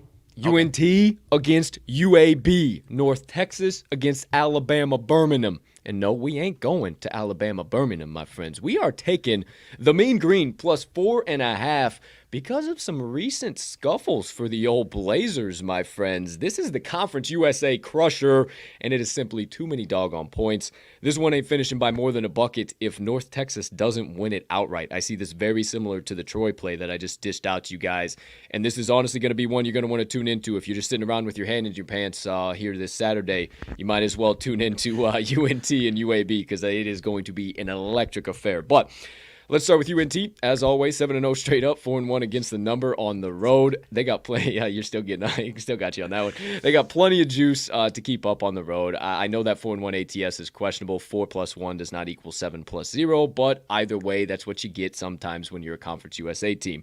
They're 3-1-1 against the number last 5 overall. They have been rolling, and I mentioned UAB's kind of scuffling, 2-3 against the number, their last 5 overall, and they were really dominating at the beginning of the year. I mean, dominating left, right, and center, and they've really come back to earth from that. And a lot of these Conference USA teams that have been in the running all season long have started to dealt the Blazers some losses here. So I don't know if UNT wins outright. I'm really leaning towards them doing so, but I will take all 4.5 that the books are willing to give me. But if you don't believe this guy here, believe the trends. UNT 6-2. Oh, no, 6-2-2 ATS, their last 10 overall. Don't want to miss the pushes. UNT 15-5-1 ATS, last 21 as a dog. 5-0 ATS, last 5 as a road dog. 5-0 ATS, last 5 Saturday games. UNT is also 4-1 ATS, last 5 versus a Conference USA opponent. UAB 0-3-1 ATS, last 4 following a straight-up and ATS win. So they go up and come right back down to earth. Road team 6-1 ATS, last 6 meetings, and the dog in the last 7 meetings between these two is 6-1 against the number. Give me UNT, Mean Green, plus 4.5. Bay. I like it, man. I mean, it's been like 3 weeks since UAB's been favored by anything less than 5, and they've lost outright as a couple big favorites, man. Yeah, I like it, man. I'm hearing what you're saying. 100 bands. There you go. There you have it. Next one, Norfolk State against the Coppin State Eagles. Norfolk State are the Spartans. No interest in this one for me. Typically, I would tell you the old Spartans, but yeah, no thanks. Next one up, Middle Tennessee Blue Raiders against the Florida Atlantic Owls. Look at my partner's face. He says, how in the hell did you manage to not get involved in this game, my friends? Cold Soroka ball over there. I have very few hairs on top of my dome. That is why I wear a head on top of my head. No, I'm just kidding. I got a luscious head of hair. However, I was ripping a shitload out this morning looking at this game. I mean, Middle Tennessee against FAU on Abyssinia Court. Mags, what are we talking about here? They might as well literally just call this the Mid-Major King, Colton, the Mid-Major King Soroka Bowl, and just fly me out there, roll out the red carpet. I'll announce both sons of bitches. Live from Abyssinia Court and FAU Arena, we are live. I mean, come on, dude. I'll do it for $5. I'll do it for 0 point. I'll do it for free 99. Yeah, come on, have me down. Come on, Owls, fucking Blue Raiders, whichever one you wants to. Sorry to cut you off. You got to lean though. Yeah, you know I wanted the fucking points on the road plus the 4.5. I think the Owls are overvalued, but I love the Owls, and I don't want to talk about them like that. I don't want to talk. I don't want disrespect to what them boys have done for me. So I'm gonna stay away from the both of them. Next one up, Big Sky matchup. Man, has the Big Sky been on some bullshit this year, partner? It's bad for you, dude. Like, legitimately. Yeah, that was one of your favorites last year, dude. Man, and it still is. But there is no value. It is a coin flip every single doggone game. You might as well just crapshoot, throw a dart at the wall. Why do I say this? Montana State, Southern Utah. Next matchup. You think you can back the Thunderbirds at home? I have no idea. I can't tell you if you can back the Bobcats either on the road. They're both literally in the same exact situation. It's disgusting. I'm good. No thanks. Murray State against UT Martin. Doesn't even bear mentioning. Other than the Skyhawks, one of my favorite birds in all of college basketball. Next one up on tap. Yeah, you should go check out their old logo there. They're a bird with pilot's glasses on top of their heads. Don't know why a bird would need that, but hey, I love the thought behind it. North Carolina A&T Aggies against the Camels. No value in this one. I'm good in the Big South. The Big South has also been smacking me in the mouth, especially these two next teams. Winthrop Eagles against the UNC Asheville Bulldogs. Both of these boys have been killing me all year long. Lipscomb against North Alabama. No thanks. That A-Sun, there's only one team I will back out of the A-Sun, and that is my Jacksonville Dolphins. You better believe you me. South Alabama Jaguars against the Appalachian State Mountaineers. Mountaineers plus 1.5 on their home hardwood. I think if you're going anywhere, you take the 1.5 because of that scuffle against Troy. They've been good in this bounce back spot. They've been really bad in that lay-in 4, 5, 6 points. Sure. I think they get this done against USA, but I just didn't have the Yones to go back to them. Right. So staying away from that one. Little Rock against Texas State, no thanks. Miami, Ohio, Northern Illinois. Obviously, you can play this one. You got any thoughts on that one? But pretty doggone disgusting, dude. Hell no. I mean, if I'm going anywhere, actually, I'm taking the 3.5 with NIU on their home hardwood. Like, Miami, Ohio cannot cover a twin-size bed if they were a king-size blanket, my friend. They are dog shit. They are, there is Power 5 teams, mid-major, low mid-major, 50 layers of shit, and Miami, Ohio Redhawks. I'm telling you, they don't even belong in the MAC. It is bad this year. Bad. You're not wrong, but yeah, I mean, you know my thoughts with Northern Illinois basketball. It's also pretty rough sledding. Correct. So yeah, get us out of this one for sure. Okay, I will do the same. 2-6 straight up on their home hardwood. Yeah, God, terrible. Just don't play this game. Terrible. Yeah, stay the hell away. Let me see how many I got left for you here. Did I put my last one in there? No, I didn't. I got to put that one up there. We did the. Why am I blanking? No, it's UNT. I already got Troy in there. UNT plus 4. See, you were doing the same thing I was. I was like, I already got Troy in there. What the hell am I missing? I wasn't missing UNT. All right, we'll keep this bad boy steaming here. Let's see. Western Illinois, South Dakota. Ball State, Bowling Green, no thanks. Binghamton, UMass Lowell. UVA, Miami, Florida, the Hurricanes, no effing thanks. Are you kidding me? You were toying with this matchup. Stay out of the ACC. It was an ownership angle, 100% ownership angle. Virginia beat them 71-58 this year as 4-point favorites at Virginia, and they've just owned them. Oh, that's bad. I am still interested, and this is the one we weeded out the other two. This is the one I don't know if I can have restraints on, man. If I see a Virginia with some ownership like that, it's not Duke or one of these big boy teams. I don't know. The only place Miami has played well is on their home hardwood, my friend. Right, so hey, go for broke. Play at your own will. I am gone. I'm out. No thanks. Good to go. Villanova laying 20 points on their home hardwood against the Georgetown Hoyas, my friends. You heard me right. 20 points on their home hardwood. Stay so far away from that one, you don't even know what to do with yourself. How about over ? I'm not playing it, but over ? At 144 from an open at 145.5. But, I mean, there's so much more value. Yeah, you're right. I didn't see any of that at all. That was just a point play. Yeah, just curious. Forget this right. nonsense. Absolutely. Next game up on tap. FGCU against UNF. Another A-Sun, two A-Sun teams. Not worth your money. McNeese State against New Orleans. No thanks. SIU Edwardsville Belmont. At best. I'm just going to skip through some of these because I don't just want to keep saying the same thing over and over again. There's just a handful of mid-majors that don't really matter. Florida State at Duke. Obviously, people are going to wonder about that. Duke laying 15 on their home hardwood. No thanks. I'm good. But Florida State can't cover anything. Boys, if you catch where my drift is coming here on a 4 o'clock split. I wouldn't do it to you by any means. The Mississippi State, Valley State, Delta Devils are getting 10.5 points on their home hardwood against the Texas State Tigers. What say you, Mags? Today, I would not take the points with the Delta Devils. Of any team in the SWAC that beats the shit out of them the most, it is this Texas Southern team. The only reason I wanted you to stick there, dude, I didn't know they got their second win of the damn season outright earlier this week. They took they sure did? 2-21. They took down Alabama State, dude. Have a day, I was interested on Monday. It was on Monday. Plus 11, they won. I was interested, and I just didn't take it, man. So shout out. 2-21, still hunting that elusive first win on their home hardwood. 0-9 on their home hardwood. Is this the day? Is this the day? They've had a week. Do they have a Saturday? No, I don't think it is either. I don't think so.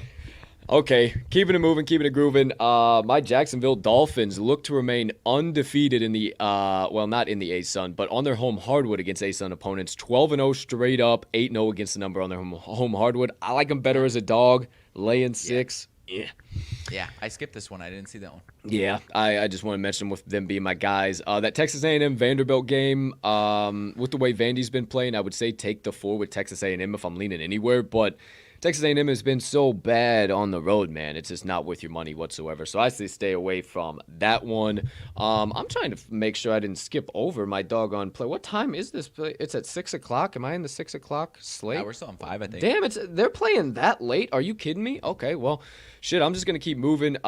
Utah State, Boise State, I don't know. I'm all right on that one. If I'm leaning anywhere, I'd lay the 4, but I don't know, because Utah State's kind of turning into a public dog is what it's seeming like to me, and I'm all good on that.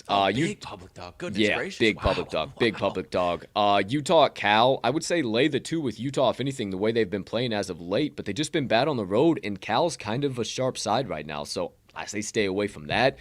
I think the Idaho Vandals are going to be a huge public dog with them knocking off, I can't remember who they knocked off. Idaho State, the Bengals beat Northern Colorado outright, and then Idaho beat somebody else outright. And those are the worst teams in the Big Sky, my friends. If you don't know anything about the Vandals or the Bengals, I'm telling you, they are terrible. Absolutely terrible.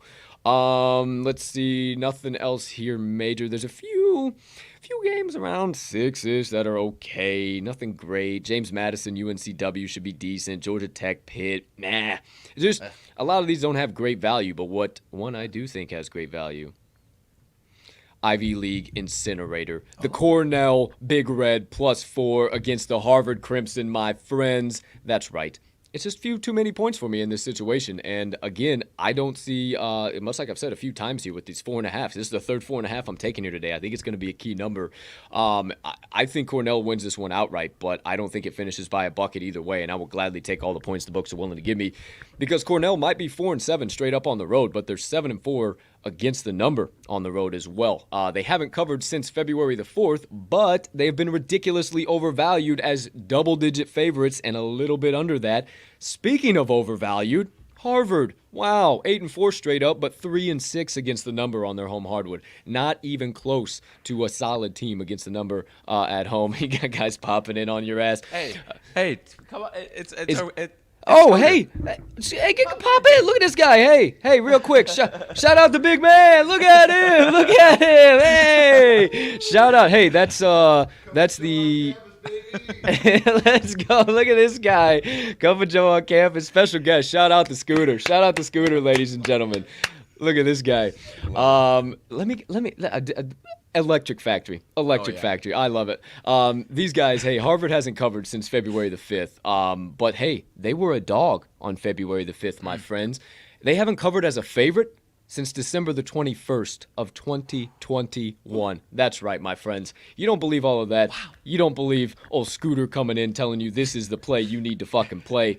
My friends, believe the trends. Cornell, 8-3 against the number, last 11 on the road. 4-1 ATS, last 5 as a dog. 8-3 ATS, if you combine the last 2, their last 11 as a road dog. Cornell, 6-2 ATS, last 8 road games versus a team with a winning straight-up home record. Harvard, 0-4 ATS, last 4 home games. 0-4 ATS, last 4 as a home favorite. 16-35-1 against the number, their last 52 as a favorite. How's that as a sample size for you? And 5-16 against the number, their last 21 home games versus a team with a losing straight-up road record. Give me all of the Cornell Big Red +4.5. One of the most overvalued Ivy League matchups of the day, baby. I like it, man. Looks like 80+% of bets on the old Harvard over there, man. I like it. I do like it. Corn +4. Okay. I'm just going to dish out. I'm going to dish out my last best bet because there's not really the rest of the slate here isn't like ridiculous with any value. Yeah, I think there might only be one. There's a Big 12 game that I think it might be worth talking about. Okay. Other than that, whatever. So then, yeah, we can just bullshit and kind of get right into perfect segue in our guest of the day. They haven't joined us yet, but I'll let you know when they do. My last play of the day, my friends. Partner, you're going to love this one. I have a feeling. We're calling this one the Big West Bankrupter, and we're taking the Long Beach State Beach +5 5 against the UCSB Gauchos, my friends. If you have followed this show or the TTL pod in any capacity, you know how overvalued the Gauchos are in this spot and how undervalued the Beach are in this spot. My friends, UCSB, 8-3 straight up, but 5-4 against the number on their home hardwood. They have not covered a game since February the 10th, and I think they continue to scuffle right now. The Beach, they could potentially win this one outright, but again, I will take every point that the books are willing to give. I think this 5 to 4.5 is really, again, going to be a key number here today. They are 6-4 straight up, but 8-2 against the number on the road. Last 10 games, 10-0 straight up and against the number. The Beach are rolling, my friends. And why? Because the books don't know how to value Long Beach State University in the Mountain West, where most people don't play this damn team because they have no idea shit about them. I can hardly name any of the players on their damn team, and I go by MMK for crying out loud. But you don't believe me? Believe the trends. Long Beach State, 20-7 against the number. Their last 27 as a dog. Strap in, there's a bunch here. 14-2 ATS, their last 16 on the road. 13-3 ATS, their last 16 as a road dog. 4-0 ATS, their last 4 Saturday games. UCSB, 4-10 ATS, their last 14 overall. 2-7 ATS, their last 9 following an ATS loss. 1-4 ATS, their last 5 games played on Saturday. 1-5 ATS, their last 6 versus a team with a winning straight-up record. The road team in the last 10 meetings between these two teams is 9-1 against the number. The dog in the last 5 meetings is 4-1 against the number. Long Beach State is 4-1 ATS the last 5 meetings, and Long Beach State is 5-0 ATS the last 5 meetings in Santa Barbara, baby. Give me all of the Beach plus 5 for my final best bet of the day. I'm interested, man. Come on. What are we doing with the Gauchos here, dude? What are we doing? I'm interested. Overvalued as hell. I like where you're Overvalued as hell. Let me drop this last one in the ticker. I'll put that up. When I saw this, I was like, you got to be kidding me. Long Beach State is getting that many points in this matchup. I expected it to be a ±1, and I don't buy this whatsoever. I love it. LBSU plus 5. Okay. Actually, from mid-major to Power 5 connection here, that almost reminds me of the old K-State Wildcats on the road at OK State, dude. No? Dude, wow. Actually, as much as like we say there's really no connection there, like, damn, I actually kind of agree with you. One final one before we kind of get into the back half of the show here. I don't have a play on this one, but you tell me, Mags. We have let's see here. A 9-15 Loyola Marymount team, 3-7 straight up on the road, going to play one of the worst teams in college basketball, a 7-18 Pacific team, but 6-5 straight up on their home hardwood. Pacific is favored by a point. Do you think it's like it's Pacific or nothing? Because I was really going to take them, but I saw some people on it that if we play plays together, I'm not going to call them my mush, fuck it, whatever, but we play plays together and we don't fucking hit the play. So I'm not going to take Pacific, but is it like, if it's not Pacific, what are we doing here, right? I honestly don't know. I'll be honest. It's a firm I'm not really sure, if I'm being totally honest with you, dude. I think you're in the right, I think what you're saying is in the right frame of mind where I'm coming from, but this one's ugly, man. This one's ugly. I've got no interest in this one. Real ugly. Yeah, I'm good on that one. What was the Big 12 one that you were talking about? One of the last ranked teams on the slate, 7 o'clock, Kansas, West Virginia. Kansas going to West Virginia. I've got it firmly on my essentially my watch list, so to speak, as far as trying to track these bets and money splits, man. That seems way too good to be true for Kansas, first of all. But I don't know that I trust West Virginia there, man. They're very solid defensively, but as we've talked, it's not the full-fledged vintage press Virginia type stuff here. And like every 2-3 years, West Virginia will knock them off. But those other games, 6 games in between them knocking them off, it's not just Kansas by a few. It's Kansas by a landslide. And so what I will say, this is the other part of it. Kansas beat them 85-59 at Kansas January 15th as an 11.5-point favorite. If this is going West Virginia's way, it's almost a replica of what we saw with Illinois and Rutgers, right? Where first time around, Illinois beats the absolute pants off of them, and then Rutgers comes back playing a different sport the second time and beats them outright. So if that's what it is, it's almost a replica of that situation. But personally, I don't think that's what we're going to see. I honestly think they set it so low to make people second guess themselves. Because if you set this at 7.5, 8, 9, 10, everybody and their brother, public better, is pouring money on Kansas. And they might still get that, but now they're at least going to get that type of expert type money over there on West Virginia because it's, one of those, this is too good to be true for West Virginia. But I'm staying far away from it for now. If West Virginia becomes this massive, stinky public dog, I think I'm going to drop some money on Kansas, man. I can't disagree with anything you're saying, dude. That's where my head was kind of. I think they just set it too doggone low to get everybody and their brothers to run to the 4.5. How many times have me and you alone this year run to West Virginia in this exact spot and gotten kicked in the mouth? I mean, it's just, I'm good. I'm good on all of that, but I would take the Jayhawks, but also at the same time, it's like, the Jayhawks have been kind of screwing us too, so it's like, I don't necessarily want to get involved there either. So, we'll firm wait and see for me. Yeah, most definitely. So we'll get to that. Let's see. We'll talk about a few more games. We got, I believe, 4 best bets of the day to talk about. 4 free picks our guests of the day are giving out, so we'll talk about that here shortly. So strap in for that. Obviously, you know me, Hype Man Supreme. We'll bring them in the only way we know how. They're not quite here, but they'll be here. Don't you worry. You got any thoughts on this Colorado State? I mean, we're staying away from the Pac-12 is going to be the answer, I'm sure. But 2.5, catching 2.5, Colorado on the road at Stanford. Colorado was not really minus to be 2.5 honest. at Cal, and they took care of them. That sounded like it was too good to be true at Cal, and they took care of them almost no problem. I mean, no, I have thoughts? zero on this one. I stay out of the Pac-12. I can't even tell you how much I could care about this one. Flip side of what you were talking about with Pacific and 150%. Yeah, 150%. But perfect timing. Talk a little UFC, my man. We got a fucking beautiful card tonight. Blog yet. Hey, all good. I dropped it early. Dropped it 6 o'clock last night. I know you're traveling, doing all your shit. All good in the hood. I put it out on Twitter. I pinned it to my Twitter page at Colt TTL Sports this morning. I got 2 prelim moneyline plays. I got 1 main card moneyline play, and then I have 1 prop play as well. All of them plus money, actually. Yeah, all of them plus money. Brought back the hashtag Don't Bet Against Brazilians parlay, my friend. We got a 2-legger banger.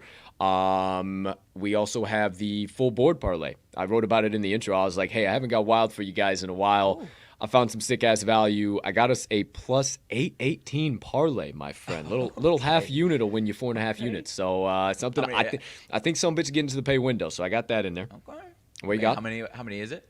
6 legs. 6 legs. So I think 3 from, or maybe even 4 from the prelims. 2 for sure from the main card, but maybe even 4. Yeah, I don't know. Either way, baby. Either way, the UFC is going to have a hell of a card here tonight. So again, anything I didn't have action on, I think there were 7 fights I didn't have action on. So as always, I broke those down too. I did.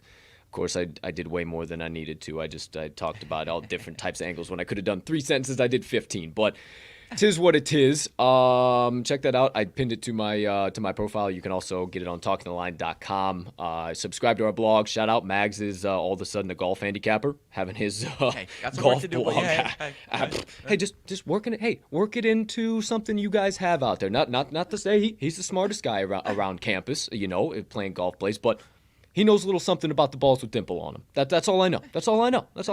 So, Max, subscribe. For 10th currently? Shout out.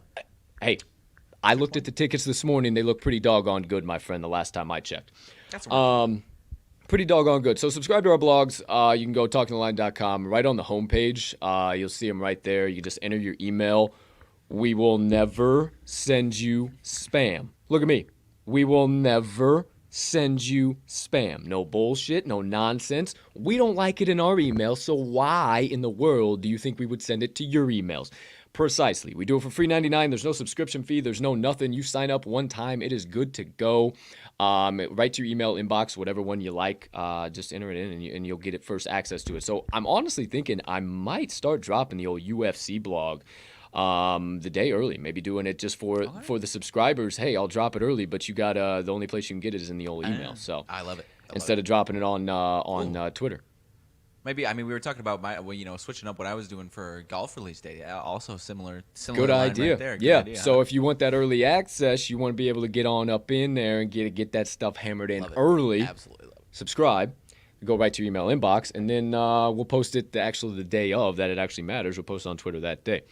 So yeah, absolutely electric card. It's going to be a good one. I'm telling you, these fight nights have just become better and better and better as the days have rolled on here. So I can't wait to tune in. Obviously, 271 was electric. People have some complaints about the main event and all that nonsense, but I think we're in for a treat. Johnny Walker and Jamal Hill both do not give a damn about themselves when they are inside of a cage. They are in there to go to war. They are perfectly fine with dying. They have come to terms with that when they enter the 8-sided circle. Johnny Walker's crazy. Used to be one of my favorite fighters back in the day, but now I think it's kind of changing of the guards into Jamal Hill, and I kind of wrote about that in the analysis too. So I think Jamal Hill's the next thing in the light heavyweight division, and everybody should be on notice. So, hey, our wonderful guest, I see you guys down there. Just a thumbs up if you guys are ready to rock and roll, or how you feeling? Oh yeah, beautiful. You guys, look at you guys. All right, ladies and gentlemen, please, if you haven't been seeing my Twitter, if you haven't seen who these people are joining us here today, you won't know, but you've seen them on this show before. You've seen the gentleman on Wise Words Pod before. We talked to him. Actually, our first guest ever we had on the Wise Words Podcast. Talked about him a lot, but I want to talk about the young lady first. This young lady right here, my friends, has been on what we referred in the industry as a capital HEATER, burner, heater, flaming every book on the marketplace down to the ground. You know how we say it? Bankrupting every book on the marketplace. I can hear lines moving right now with the fact that they decided to stop by on this show here today, and she is gracing us with our presence. My friends, you may ask, who in the world is he talking about? Who can such a legendary young lady be? Well, my friends, she is graced by a legendary gentleman. 13-time world champion college basketball handicapper. The man himself follows her right behind. And if they even think about building that sports book back up, he just dumps some kerosene on the fire and burns that bad boy right down to the ground. Bankrupts a whole nother one. My friend, I'm telling you, these two are nothing but the best. I'm telling you, I talked to him 4 a.m.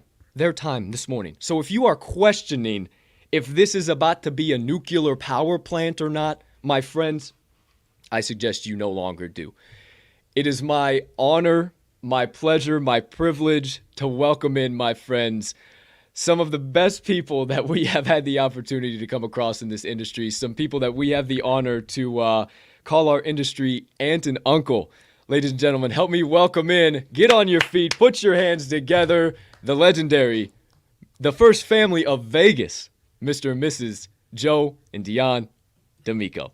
Good morning. Thank you so much. Welcome in. Thank you, guys. I can't thank you enough, Colton Riley, for having us. And that intro, I got to tell you, I did a bit of fighting growing up. I was a 3-time Gold Glove winner, 94-0 in the ring. Just like a lot of Italians, I hit my peak in height when I was about 9.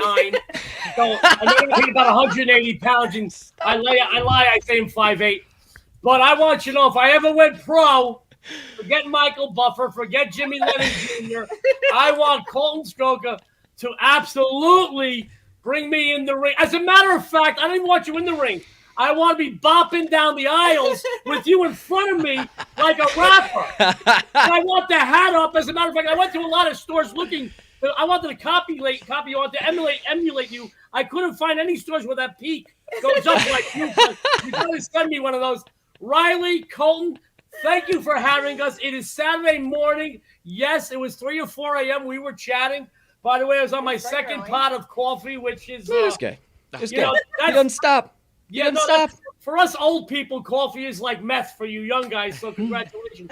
But we are honored to be here, and everything you said about Dion, I got to tell you, for years I've been scorching books and I've been trailblazing this industry.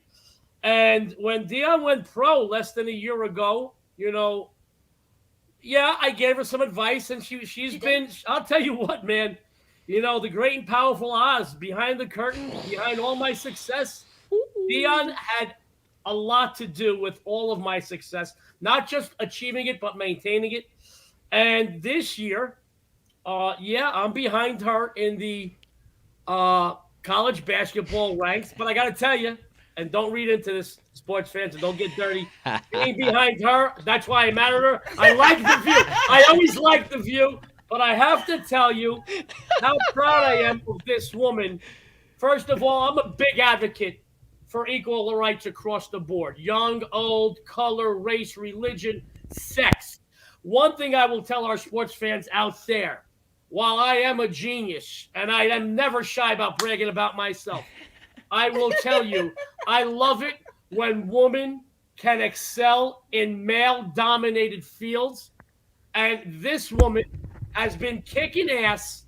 She started about a year ago in baseball, leaderboard. College football, from the opening game to the national championship, top 5. College basketball, and it's not easy, man. You know, being married to me is like Pete Rose's son trying to become a baseball player. You think I don't know this? You think I don't know this? I am so proud of her, and she is beating me in college basketball, and I love that about her, but she deserves all the accolades in the world, you know. But she does get a real appreciation, a true appreciation now, like how much work we put into this. Right. You know, we just don't look at the schedule. Oh, well, let me see. Oh, yeah, I like Syracuse today. It doesn't work like that. Doesn't work like that. Guys, right. While meth cooks are fast asleep in their beds, we are up 1 a.m. every morning, 7 days a week. Now, guys, I got to tell you, I'm no kid anymore. 52 years old. I may look younger than That's why I got your back, Uncle Joey. It's why I got your back. That's why I'm coming up in the industry. Somebody's got to take care of you. Yeah, the two of you guys combined, I'm older than that, man. I remember Central Park when it was just a plant. I will tell you, I'm old. I'm old. Just that I got that great Sicilian genes, man. I'll be 109. I'll look 22, so it doesn't matter. It's funny, us Sicilians. When we're 9, we look 30, and then as we get older, when we're like 47, 56, we look 9. So, but I am glad to be here. Dion, what an intro. Well, I know between the three of you, I am like legendary is what you are. Legendary. You guys have built me up. It's just almost tear-jerking. Well, let me tell you, you're awesome. It's like Nike. I feel like I'm Nike, and she was one of them like 7-year-old, 6'7" kids in the schoolyard, and I said, "Shh, let me buy you a new home. Let me get you some things." I snagged her really. Let me tell you, I'm a little older than her. Not a lot. Little older. I snagged her younger. What's a number? I'm just gonna have Colton follow me around all day. And hey, look here. Now that might be a little bit more real and possible. About a month or so, actually, from the date. We're gonna be out in the old hole in the desert, the wonderful, beautiful city. Are you really? Let you call Las Vegas right behind you. We're gonna be out there for the 17th or 16th through the 21st. So we'll be out there. We'll be we'll hit you up. Here's my schedule. So hey, I know. I figured instead of you always text me back. You always call me at a drop of a dime. That's why I appreciate the hell out of you. But hey, I figure I got you live on the show. I might as well tell you now instead of we get down the road, we get down the map. We'll be there. Save a bottle of wine for us. Save a couple of those wonderful filet mignons, and we'll dinner we'll have for some sure. Fun. Now listen, Sure. I know Riley's got some strange fetishes. I know he asked me for a midget. That's all he asked me for. He said, "Can you find me a midget, Riley?" I got 4 or 5 of them lined up. You got them all. And as per your request, male, female, you're fine. You're good. We got you. No. No, anything you guys want when you come to town. We'll see if there's a show in town. We'll go see a show. We'll have some fun. Sure. Dion can chaperone us, and then we always have bail money, guys. There you go. I'm chaperoning. You should be chaperoning me. Chaperoning you, 100%. Well, hey. We haven't been on the show in a while. I'm going to interview you guys because, I never shut up. How was the Super Bowl for you? Yeah, no kidding. Seriously. Like, come on. Enough talking already. Enough. Just stop. No, I'm kidding. How was the Super Bowl? It was awesome. I honestly cashed I bought into the Rams in August. We were doing the Super Bowl special, or not Super Bowl, NFL special editions. We were breaking down. We did 32 episodes, just one team at a time. Mm-hmm. And I think, we talked to you when we were originally doing those. And I had picked up the Rams at plus 2,200. So I had been sitting on that from August to win the Super Bowl. So I was just sitting. And I thought, well, I don't know. It's pretty basic. I might as well just buy in on the Bengals at plus money and sit on 2 plus money tickets, and either way I'm coming out of it. So I cashed the plus 2,200, got involved in a good handful of props, just had some fun. It was a sweat-free Super Bowl for me. I didn't have to worry about anything. And I even before, I gave out 5 college basketball plays, and I swept the board. I went 5-0 before I started. So it was a beautiful Super Bowl. Who we got? We got Keno. We got Keno. We got Dice. We got hanging out with us here today. Everybody, Pie Guy was behind us. Keno's underneath us. Dice and Teaser are wrestling together. Hey, if it has shown any testament of how much our relationship has grown, the last time that the dogs came in, about knocked everything over, we almost had to stop the whole show. It was everything. I mean, I absolutely love it. It's awesome. I mean, it's awesome. It's awesome to have you guys back on. I've got to tell you, and for our sports fans out there, jackpot and parlay crossed the Rainbow Bridge over the last 7 years, unfortunately. But right now we have Pie Guy, Keno, Teaser, and Dice keeping us company. And they are as much a part of our winning as anything else because I'm very superstitious. They're good luck with me. Every morning I get up, they follow us into my office, and they keep us company. They do knock down banners. They do bark. They take after his side. Take after her side. Oh, okay. I see. If you ever seen like a family picture of her side, they look like the cast of One Flew Over the Cuckoo's Nest. Nice bunch of people. No, I'm kidding. No, but they definitely take after her side. My dogs have they're the only ones in the world. I look at people and they cross the street. My dogs don't listen to a word I say, and I have an affinity for things that don't listen to me. Thank God she doesn't listen to me because like I said, she's killing me. Hey, no kidding. I will attest to that. To that. Dion, keep the earmuffs on your ears. Don't listen to anything he says. Keep doing what you're doing. Oh, look at him. Look at him.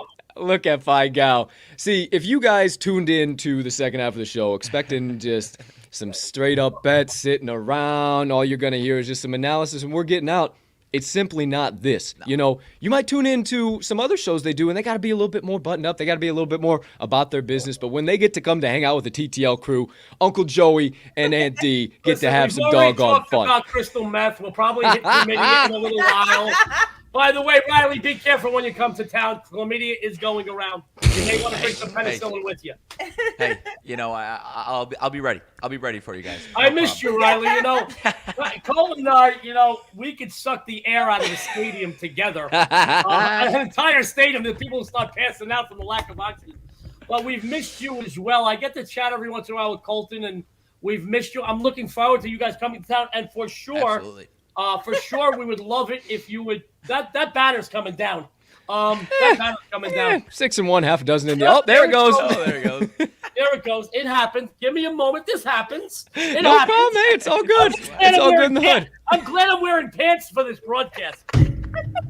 Hold on a minute. My friends, if you decided to tune into the Cup of Joe on Campus podcast and you were here, I'll let you guys I'll take you out so you guys can get all situated. I'll bring you back in once you get it set up for you. But guys, if you were anticipating coming to the second half of this show and getting a normal buttoned up Joe D'Amico and Dion D'Amico and here's our picks, here's what. No. My friends, you might have just found your new favorite show. If you're watching on Twitter, if you're watching on Facebook, if you're watching on YouTube, wherever you're watching, hit that subscribe button, hit that follow button. It's a hell of a time to tell you guys right now they follow these people on Twitter. You got seriously, we got content. We already saw that popping up on our seriously, show. They're back in action now. Sorry, but we do apologize. We want you to know.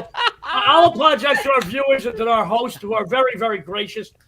Sports fans, I got to tell you, our dogs are our family. They are misbehaved like you can't believe. They're those dogs, like you see a family out with one kid that's screaming, yelling. He's stealing stuff in the supermarket. Those are our dogs, but I've got to tell you, the older I get, the less people I like and the more I love animals. And we have a big weakness for our dogs. I appreciate your patience with us, guys. I really do.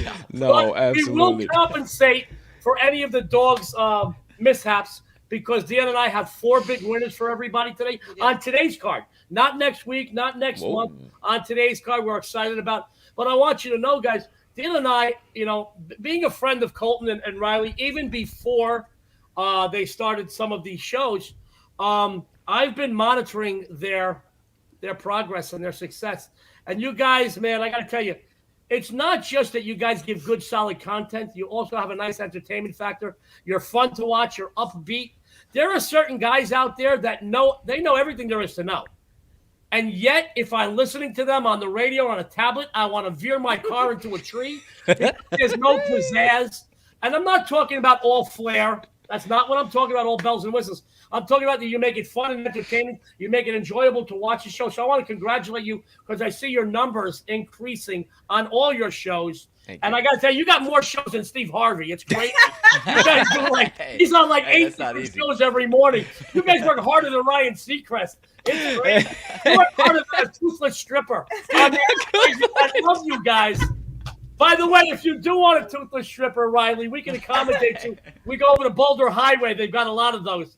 It's like 25 cents a lap dance. It's like 5 cents a tooth. The oxygen is gone. The oxygen is out of the room, ladies and gentlemen. It has been sucked out. Hey, coming from you, Joe, I mean, honestly, that means more than we could ever tell you. You were, oh, geez, we don't want this to happen. So I'm going to have to go on and do my thing. So while you guys are giving your plays out, I'm going to fix my camera here. But continuing on that point, you guys were one of the first, the couple of the first family of Vegas, and especially you too, Joe, that we came across in this industry, and just never, regardless of how big we were or what success we were having or whatever, you always extended a helping hand, and that's something we appreciate the hell out of you for, and we got a couple other confidants in the industry, and you guys know who you are out there if you're tuning in, and that we look to in the same light, and I don't just throw around Uncle Joey and Aunt D for just anybody, so we appreciate the hell out of you guys, and taking time out of your day. I mean, it's Saturday, shit, all of us got to take some time to kick the feet up and relax, and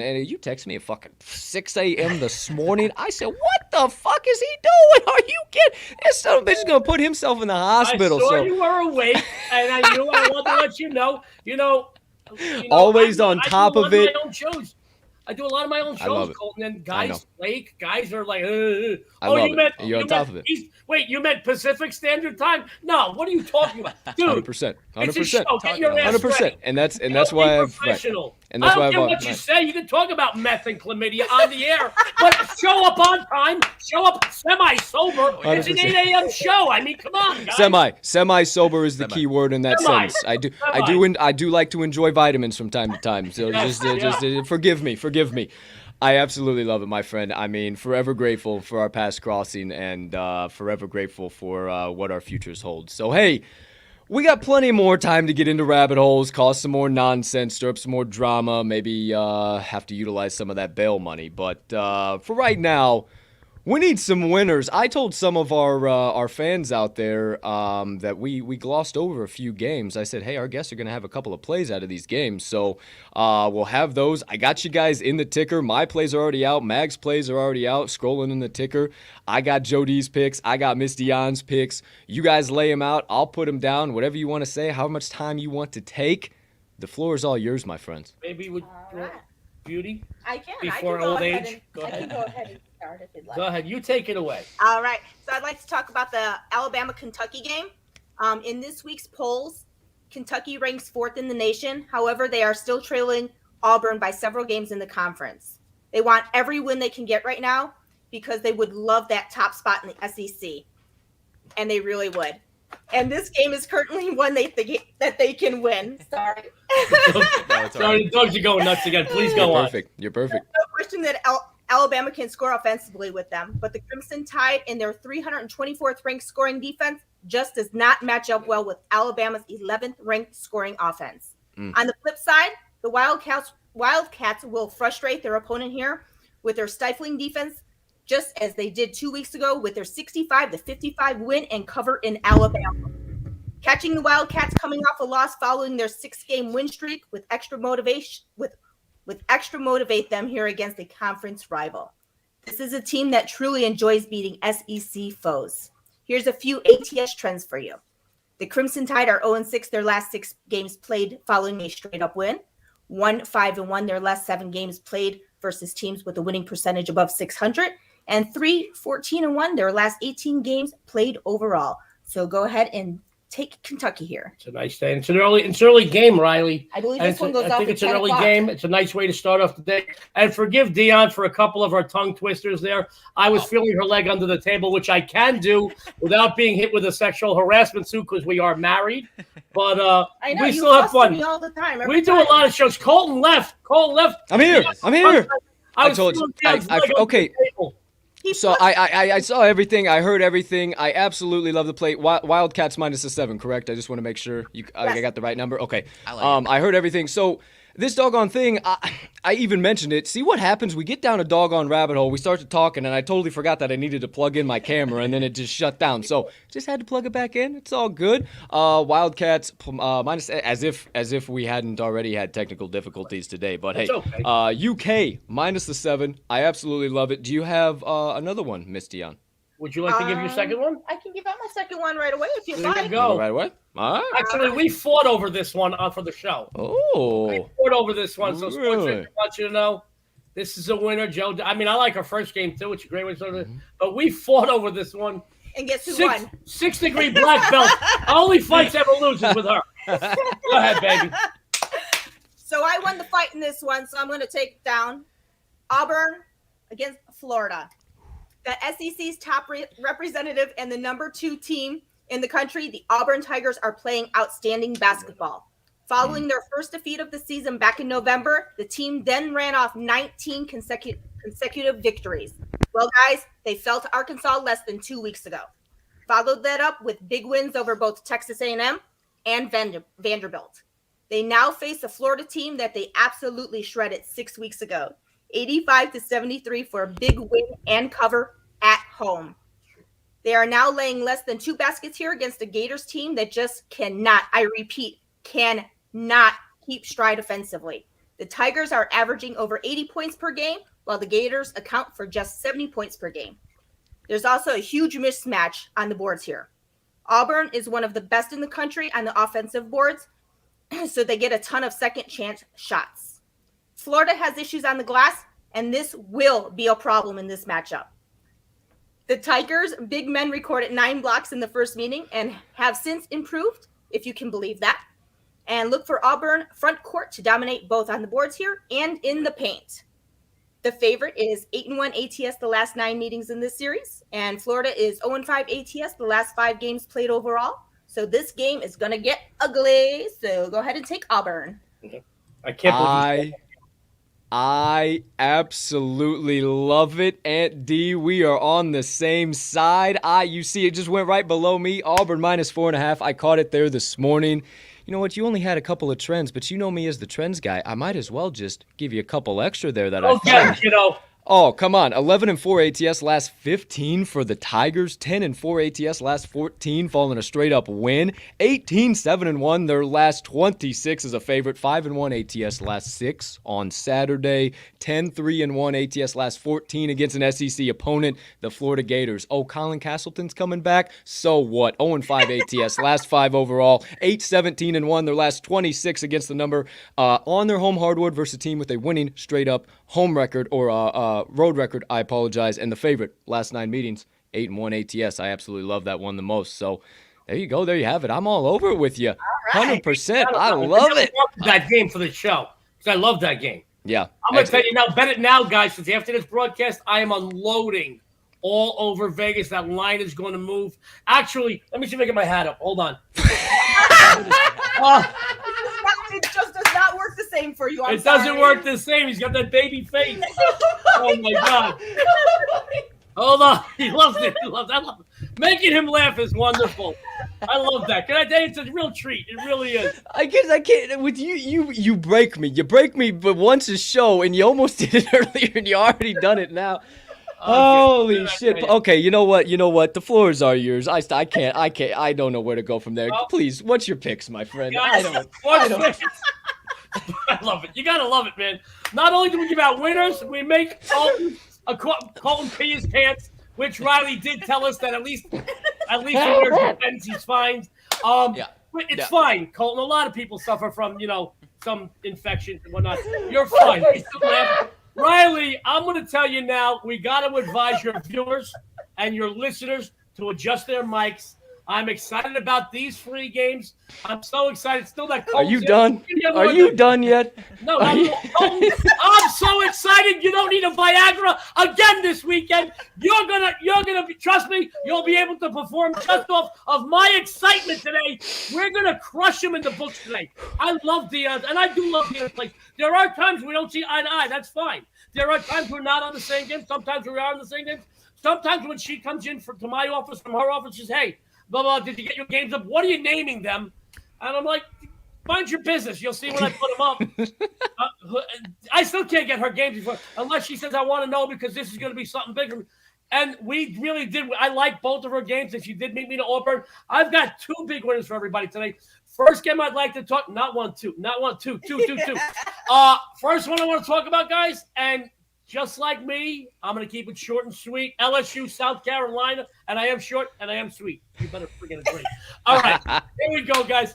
So LSU, South Carolina, my friends, to say LSU outclasses South Carolina would be an understatement. Yes, they have taken the last 3 meetings in the series. Yes, 2-1 against the spread in those 3. And yes, they have a better offense and will certainly dominate on the boards in this matchup. But it is the Tigers' defense, their 19th ranked defense, which allows you 61.3 a game, that will absolutely frustrate the Gamecocks' offense, or should I say, lack of offense. South Carolina comes off 2 consecutive wins. Let's look at those wins, guys. That's the first time they've had back-to-back wins this month. You know who those wins were against? Georgia, conference cellar dweller. Guess who they beat in overtime on a last-second 3-point shot? Mississippi, a conference bottom feeder. 2 worst teams in the conference. That's like being the toughest guy in Rhode Island, or the smartest guy in special, Oh, look, Mike, he's the best kid in class. Your kid's in special ed. He's a moron.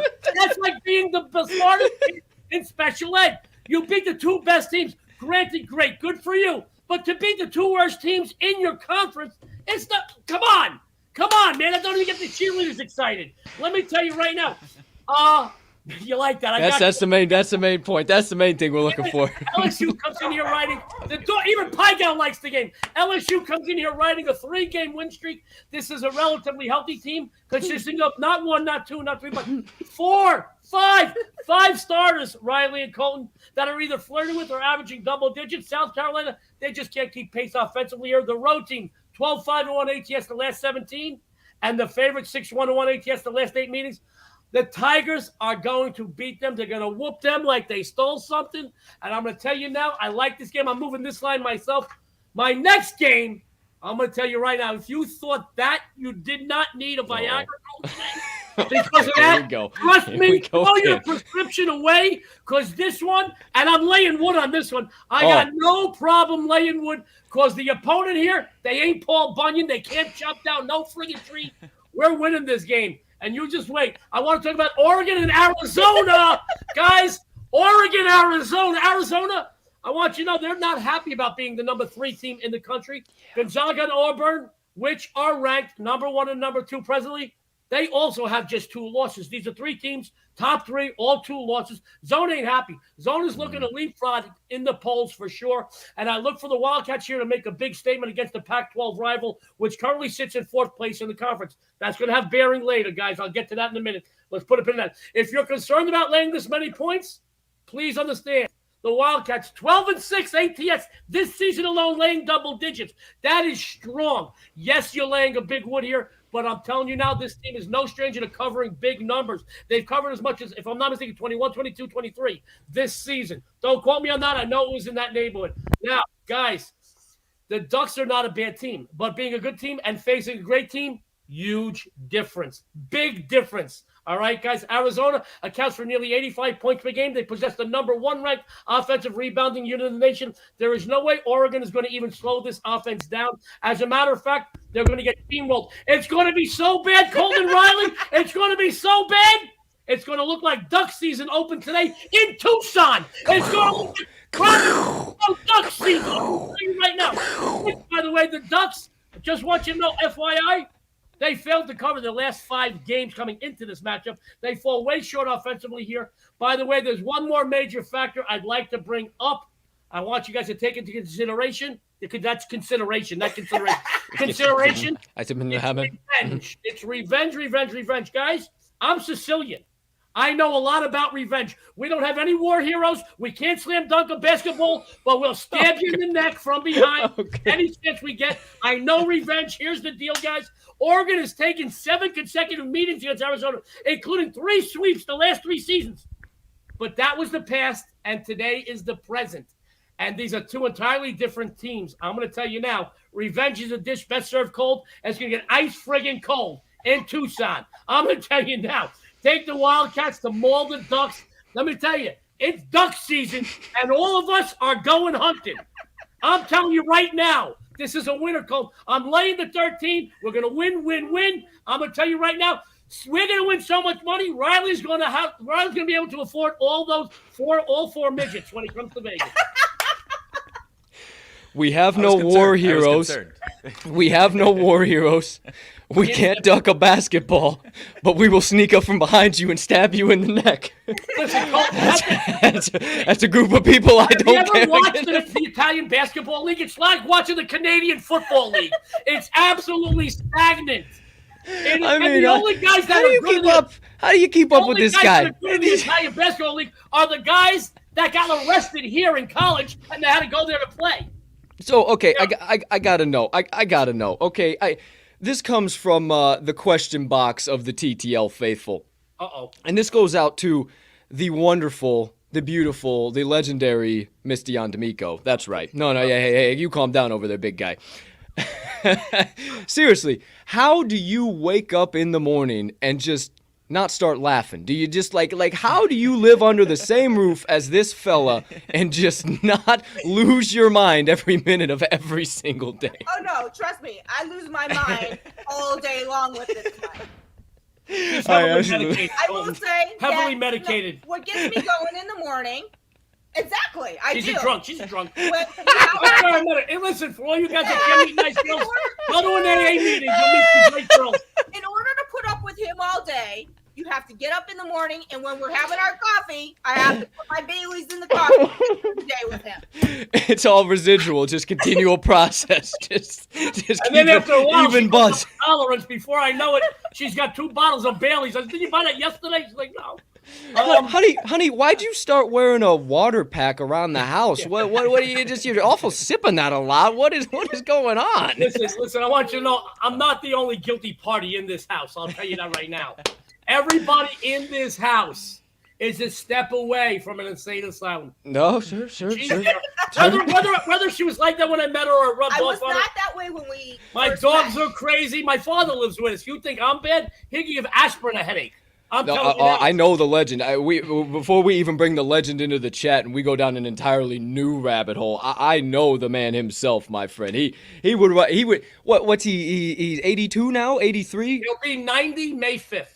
90 on May 5th, and I know that young man will run circles around the heads of all 3 of us put together. He still dates girls younger than you do, I'll tell you that. I'm knowing it. Who do you think I'm coming out there to see you? Who you think I'm going to the Bellagio with? Not you, pal. I ran some errands with him the other day, Colton. I ran some errands, and there was a lady, she was maybe, and he's going to be 90, probably in her 60s. Looks good. Looks like she was a showgirl 30 years ago. I said, Dad, maybe, what are you kidding me? You want me to go out with that old friggin' bag? That's 90. Are you kidding me?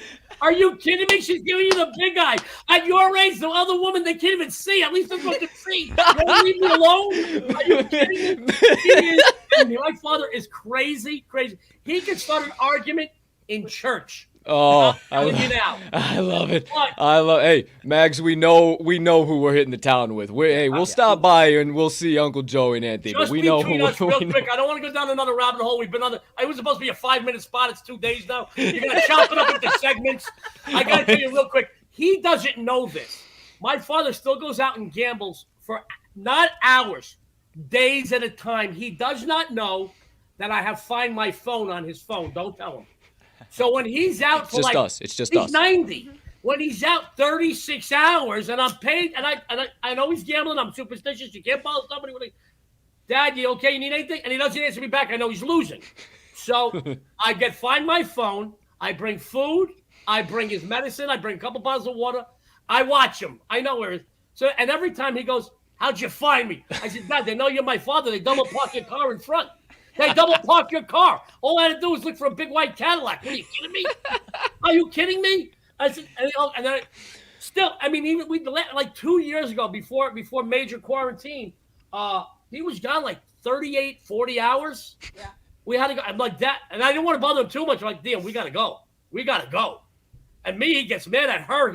He's respectful of. So I'm telling you, 90.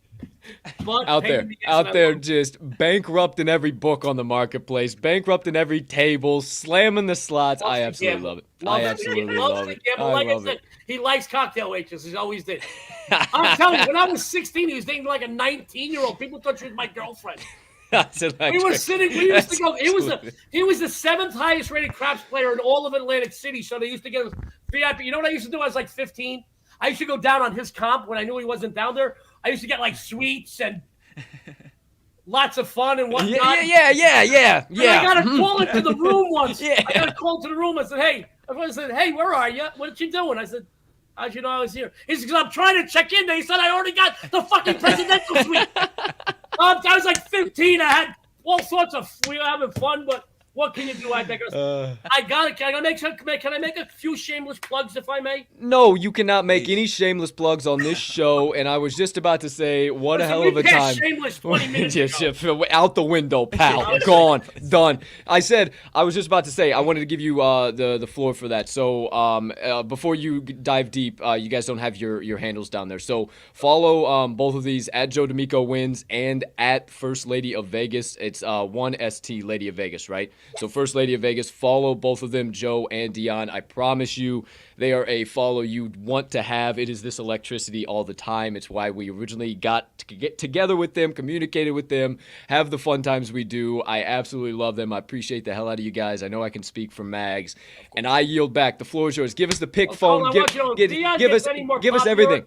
If she gets any more popular in the sports betting circles, I'm going to have to change my handle to the Mr. First Lady. Okay? I'm telling you, we're teetering on the line. I'm talking, the toe has been extended. You put your right foot in, you put your right foot out. You might not be the number one in handicapper anymore. Don't. Can I tell you, as long as the D'Amico's on top, I'm happy. I love it. Sports fans, listen, Dan and I, we do have a lot of fun. But we put a lot of serious thought and a lot of our savvy and our years and years of experience. Dion, who does look young, and I know I look young. I've been doing this since I'm 10 years old in the schoolyard with football sheets. All right. Dion and I met because she was known as a very smart sports bettor 20-something years ago. We met, blah, blah, blah. Okay, great. And 9 days later, she moved in. I know a winner this is how I know. This is why I'm the best. I know a winner when I see one. You picked the winner. And I did pick a winner. She's amazing.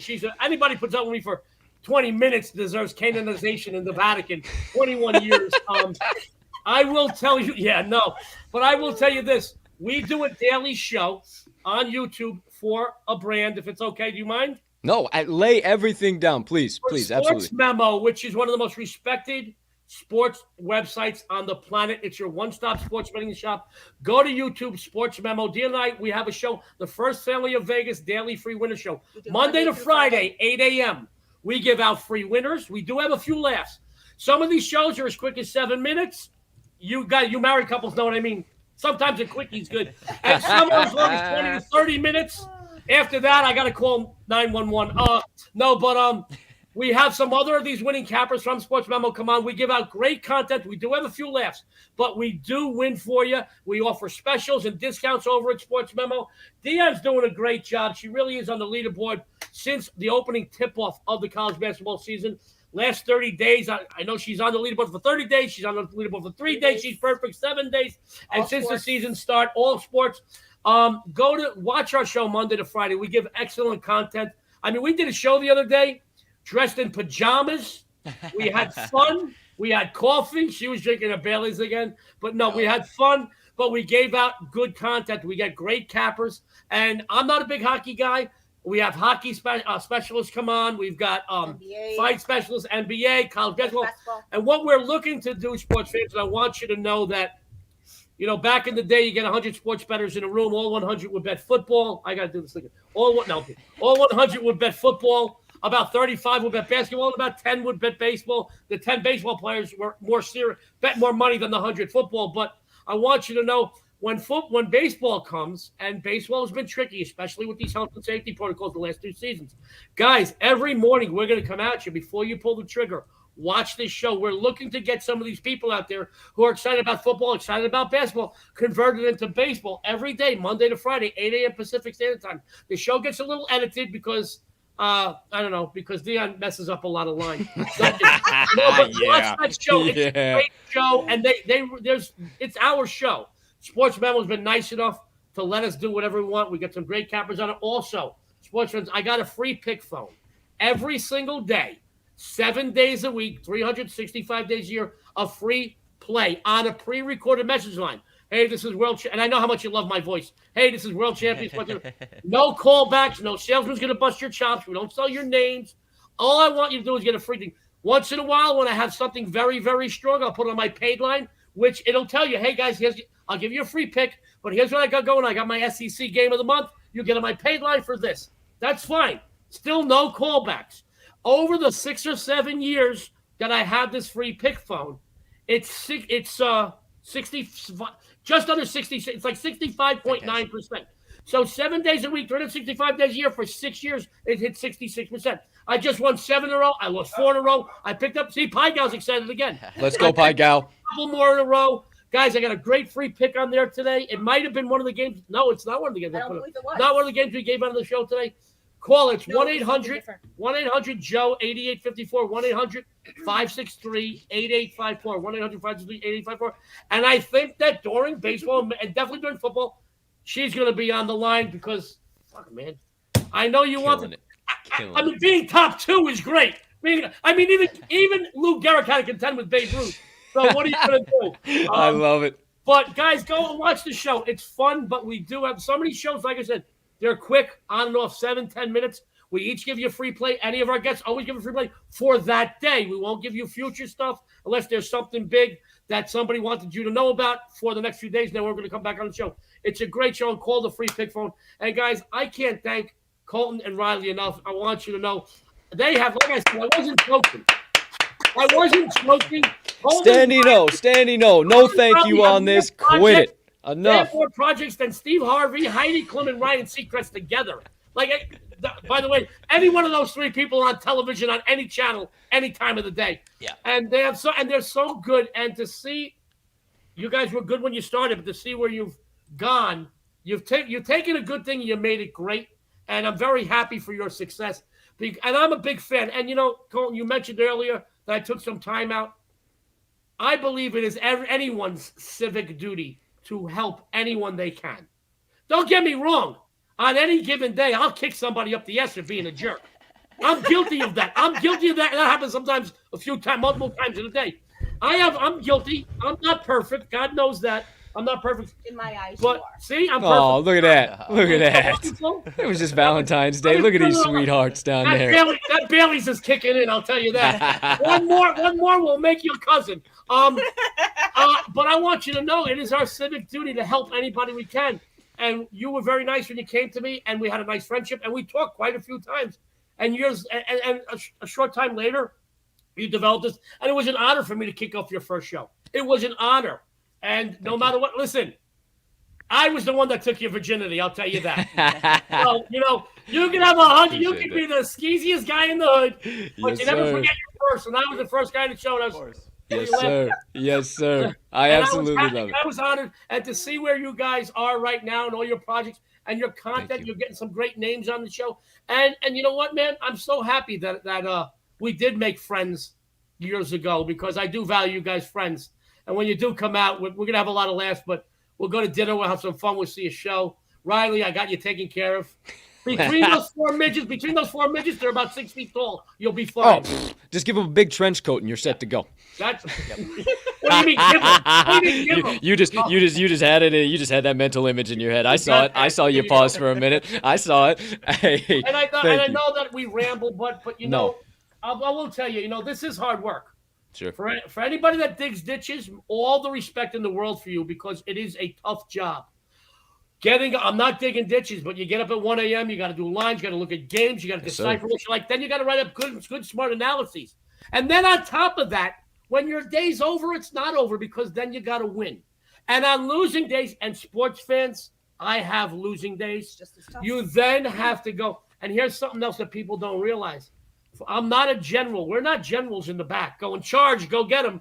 Right. We're staff sergeants in the trenches with you. Every game we release, Colton and Riley and sports fans, we bet. So on winning days, I'm twice as friggin' happy because I just won 10 or 20,000. On losing days, and all the people that bought me or follow me or trust me, won too. On losing days, you guys go, oh, God, that's gentleman. And if you're your first time with me, oh, he sucks. I get it. But I want you to know I'm transparent about losses. Maybe I'm transparent about losses because I have integrity, or maybe because I have a lot more wins than I do losses. But it's very important that you realize that this is an exhausting job, and it's never ending. 365 days a year. And God forbid you tell your fans or a website, I'm taking 2 weeks off because I'm going to Aruba or whatever. Or, people are like, what do you mean you're taking off? What am I going to do? I can't believe it. I'm better than like, oh, fuck. Guys, brain starts oozing every day. So Colton and Riley, when you get up, not only do you got to handicap games, it's a process, dude. Most definitely. It is a process. It is an arduous process. It is a look. You see me on red carpets. I'm hobnobbing with like celebrities and ball players. And we're having fun. We're eating great restaurants. What goes into that? Dude, if I don't have an event, I'm sleeping by 5, 6 p.m. at night. I'm out cold. Right. It's because I'm friggin' tired. I'm tired. We got to get up at 1 so we can make sure everybody out there has the best edge possible, because we take a lot of pride in the fact that people out there trust our word. Let me tell you, there are people out there that are going to bet. They'll bet on 2 cockroaches running across the floor. But there are people out there that need people like Dion, myself, and you guys, because they need to compensate. They need to pay their mortgage. They need to pay their kids' tuition. And let me tell you something. Whether you bet $5 on parlays or 50 dimes a game, I try my best for you. Dion tries your best. Cole and Riley, you don't know what it takes, guys, to do what they do and to be up on the show. I mean, you don't know if one of them just had a fight with their spouse. I know your spouses are perfect. One of you, just like mine is. Hey, I'm a bachelor. I ain't got a jack with that stuff. Cut off by some jerk and they gave him the finger at a traffic light, or had a bad night the night before and go, oh, man, I got to deal with an 0-5 friggin' day. Oh, here comes it. You know what? I woke up this morning and somebody got one of our free plays from a couple of days and says, oh, you killed me with your free. I'm like, well, and you know what? I said, I do the best I can for you. But I'll tell you what, I'm twice as pissed. It wasn't my biggest play. I lost 5 dimes on the game, but I sold 130 plays on one website, dude. 130 people are pissed off. Right. I just, so you know, 100%. The guy came back and apologized, and we made sweetest guy in the world. He says, you know what? I was having a bad day. I lost your game. I lost another play. I'm sorry. Don't apologize. I've been there, dude. I've taken back in the day a $7,000 game-used Mickey Mantle bat off the wall and splintered it. Friggin' splintered it. Because of a loss. I've been there. Now I just, you just gotta go with it. Do what you do. If you have a bad day, just remember the best baseball players in the game make out 7 out of 10 times. Remember that. All right. And Colton and Riley, I think you guys are 2 of the best in the game. And it's only a matter of time before you guys explode even more. And I'm very happy for your success. Thank you. Coming from you, Joe, I mean, that means the world to us. And for you guys to take the time out of your day to hang out with us, I mean, we know it. We actually, last Friday's show, we went back and looked at a year in the past. We brought up the first time we were ever both on camera together, our Super Bowl special. And I mean, it cringeworthy, bad, rough, terrible. I looked at it and said, what? That's this guy? What the hell is that? I mean, we could barely talk. We didn't. And it's thanks to people like you that have also allowed us to find ourselves in this space and allowed us to open up and be us and not put that mask on and have to try and be some fucking analyst that we're not. We can be open with you guys, and we appreciate the hell out of that. And it is your openness. It is your openness that comes through to your audience, because I see your numbers going up. I see the wonderful comments that people leave, and it's well deserved. Let me tell you something. You guys do a great job. You deserve the accolades. Let me tell you, Pete Rose said it ain't bragging if you can back it up, so you can brag a little bit. Thank guys. you. I want you to know. I still can't find the hat that goes like this. You got to send me Get the hell out of town. Get the hell out of town. No, seriously. I mean, yeah. Thinking about special ed, I look like I'm. I fucking love it. I absolutely love it. But seriously, again, thank you. I mean, that's we got into the industry honestly not to try and do the same thing everybody else does, but to connect with people like you and share those backstories, share those good relationships we have, and just say, hey, we're human beings at the end of the day. We stuff our legs in our pants the same way that you guys do, and we resonate with that, and we know you guys resonate with that. So nothing but good positive vibes, good energy, laughs. If you didn't get the sleep knocked out of your damn eyes throughout the last 30 minutes, 43 minutes here. Now this was supposed to be a fucking 5-minute hotspot, and it turned into 43 minutes. What in the world is going on? I appreciate you guys so much. Next time I'm on the show, advise everybody beforehand to take the over. To bring a sandwich. Take the over. They're going to get hungry or something. Or over is always at least starting at minus 300. Listen, they don't give it out any shorter. And by the way, I've always been myself on the air, and I caught a lot of shit for it years ago with my CBS Sports Radio show. But you know what? I told New York. I said, you know what? F you. I'm going to be myself. Yeah. All right. I'm not talking Howard Stern and stuff, but I'm going to say how the Pittsburgh Steelers are pedophiles. I'm going to say, how certain people are. Oh, yeah. I'm going to say how shit. I sat in the first row of Britney Spears show and she gave me a yeast infection. I'm going to say those things because it's true. Yeah, I was itching when I got home. Oh no! Oh, let's keep the cap on that rabbit hole. We'll be in there for another 2 hours. Just holy shit! Are you talking about Britney Spears? You're gonna be good for you. There's a lot of guys been there for 2 hours. Yeah. Oh my God! I have a show to host, Uncle Joey. You gotta stop breaking me. I gotta steer this ship in some damn direction, and you keep putting us right into the damn waves. All right. Nothing wrong with that. There's waves in life. Just go I with love it, man. Absolutely. Just steer, man. Absolutely. Battle. You know what I do when I 100%. see waves? I go right into them, brother. I love it. Hey, you got 2 co-pilots that'll always be into the waves with you as well, my friend. Hey, you don't get crazy. You don't get wild. All right, we'll get crazy. We'll get wild. Here we go. Backwards hat. I'm just glad that I'm wearing pants during this episode when the backdrop fell. Yeah, imagine. It has been kind of quarantine and everything. So, hey, you popped up and we got the old tighty whities on. We'd have had to have a whole nother conversation in between there too. So I'm wearing free. I had Flintstones underwears on or something. I'm glad we didn't have to cross that bridge at any point in time. I am very excited. But hey, stick around, you guys. Would love to. Obviously, we'll chat for a little bit after the show. But we got the slate about to kick off. 11 a.m. Central, 12 Eastern, 10 Pacific, 9 Pacific. My math's not so hot there. But make sure you guys are tuned in. Make sure I will throw it back in the ticker. But make sure you follow them. That is their Twitter handles, all of their social media handles. But all of my best bets, Mag's best bets, Joe's best bets, Deion's best bets, everything's going to be in there as we play the outro, everything in between. As always, my friends, thank you so much for stopping by. You two down there, we appreciate the hell out of you for the electricity you bring, the energy you bring, everything in between, and for giving us a couple of solid relationships that we are forever grateful for. So thank you two very, very much. All of you on the other side of that screen, make sure you get these best bets that are scrolling down in that ticker hammered in today, because for myself, Colton, Captain Colt Stroker, the legendary Riley RMags Magnuson, the even more legendary Joe, always cashing tickets to Miko, and the even more legendary Deion, flaming hot. If she got any hotter, you better bring a damn fire extinguisher to the show, Dia Miko. We all thank you so much for tuning in. Have a spectacular rest of your Saturday, unless you have any other plans. And as per usual, my friends, let's cash some tickets.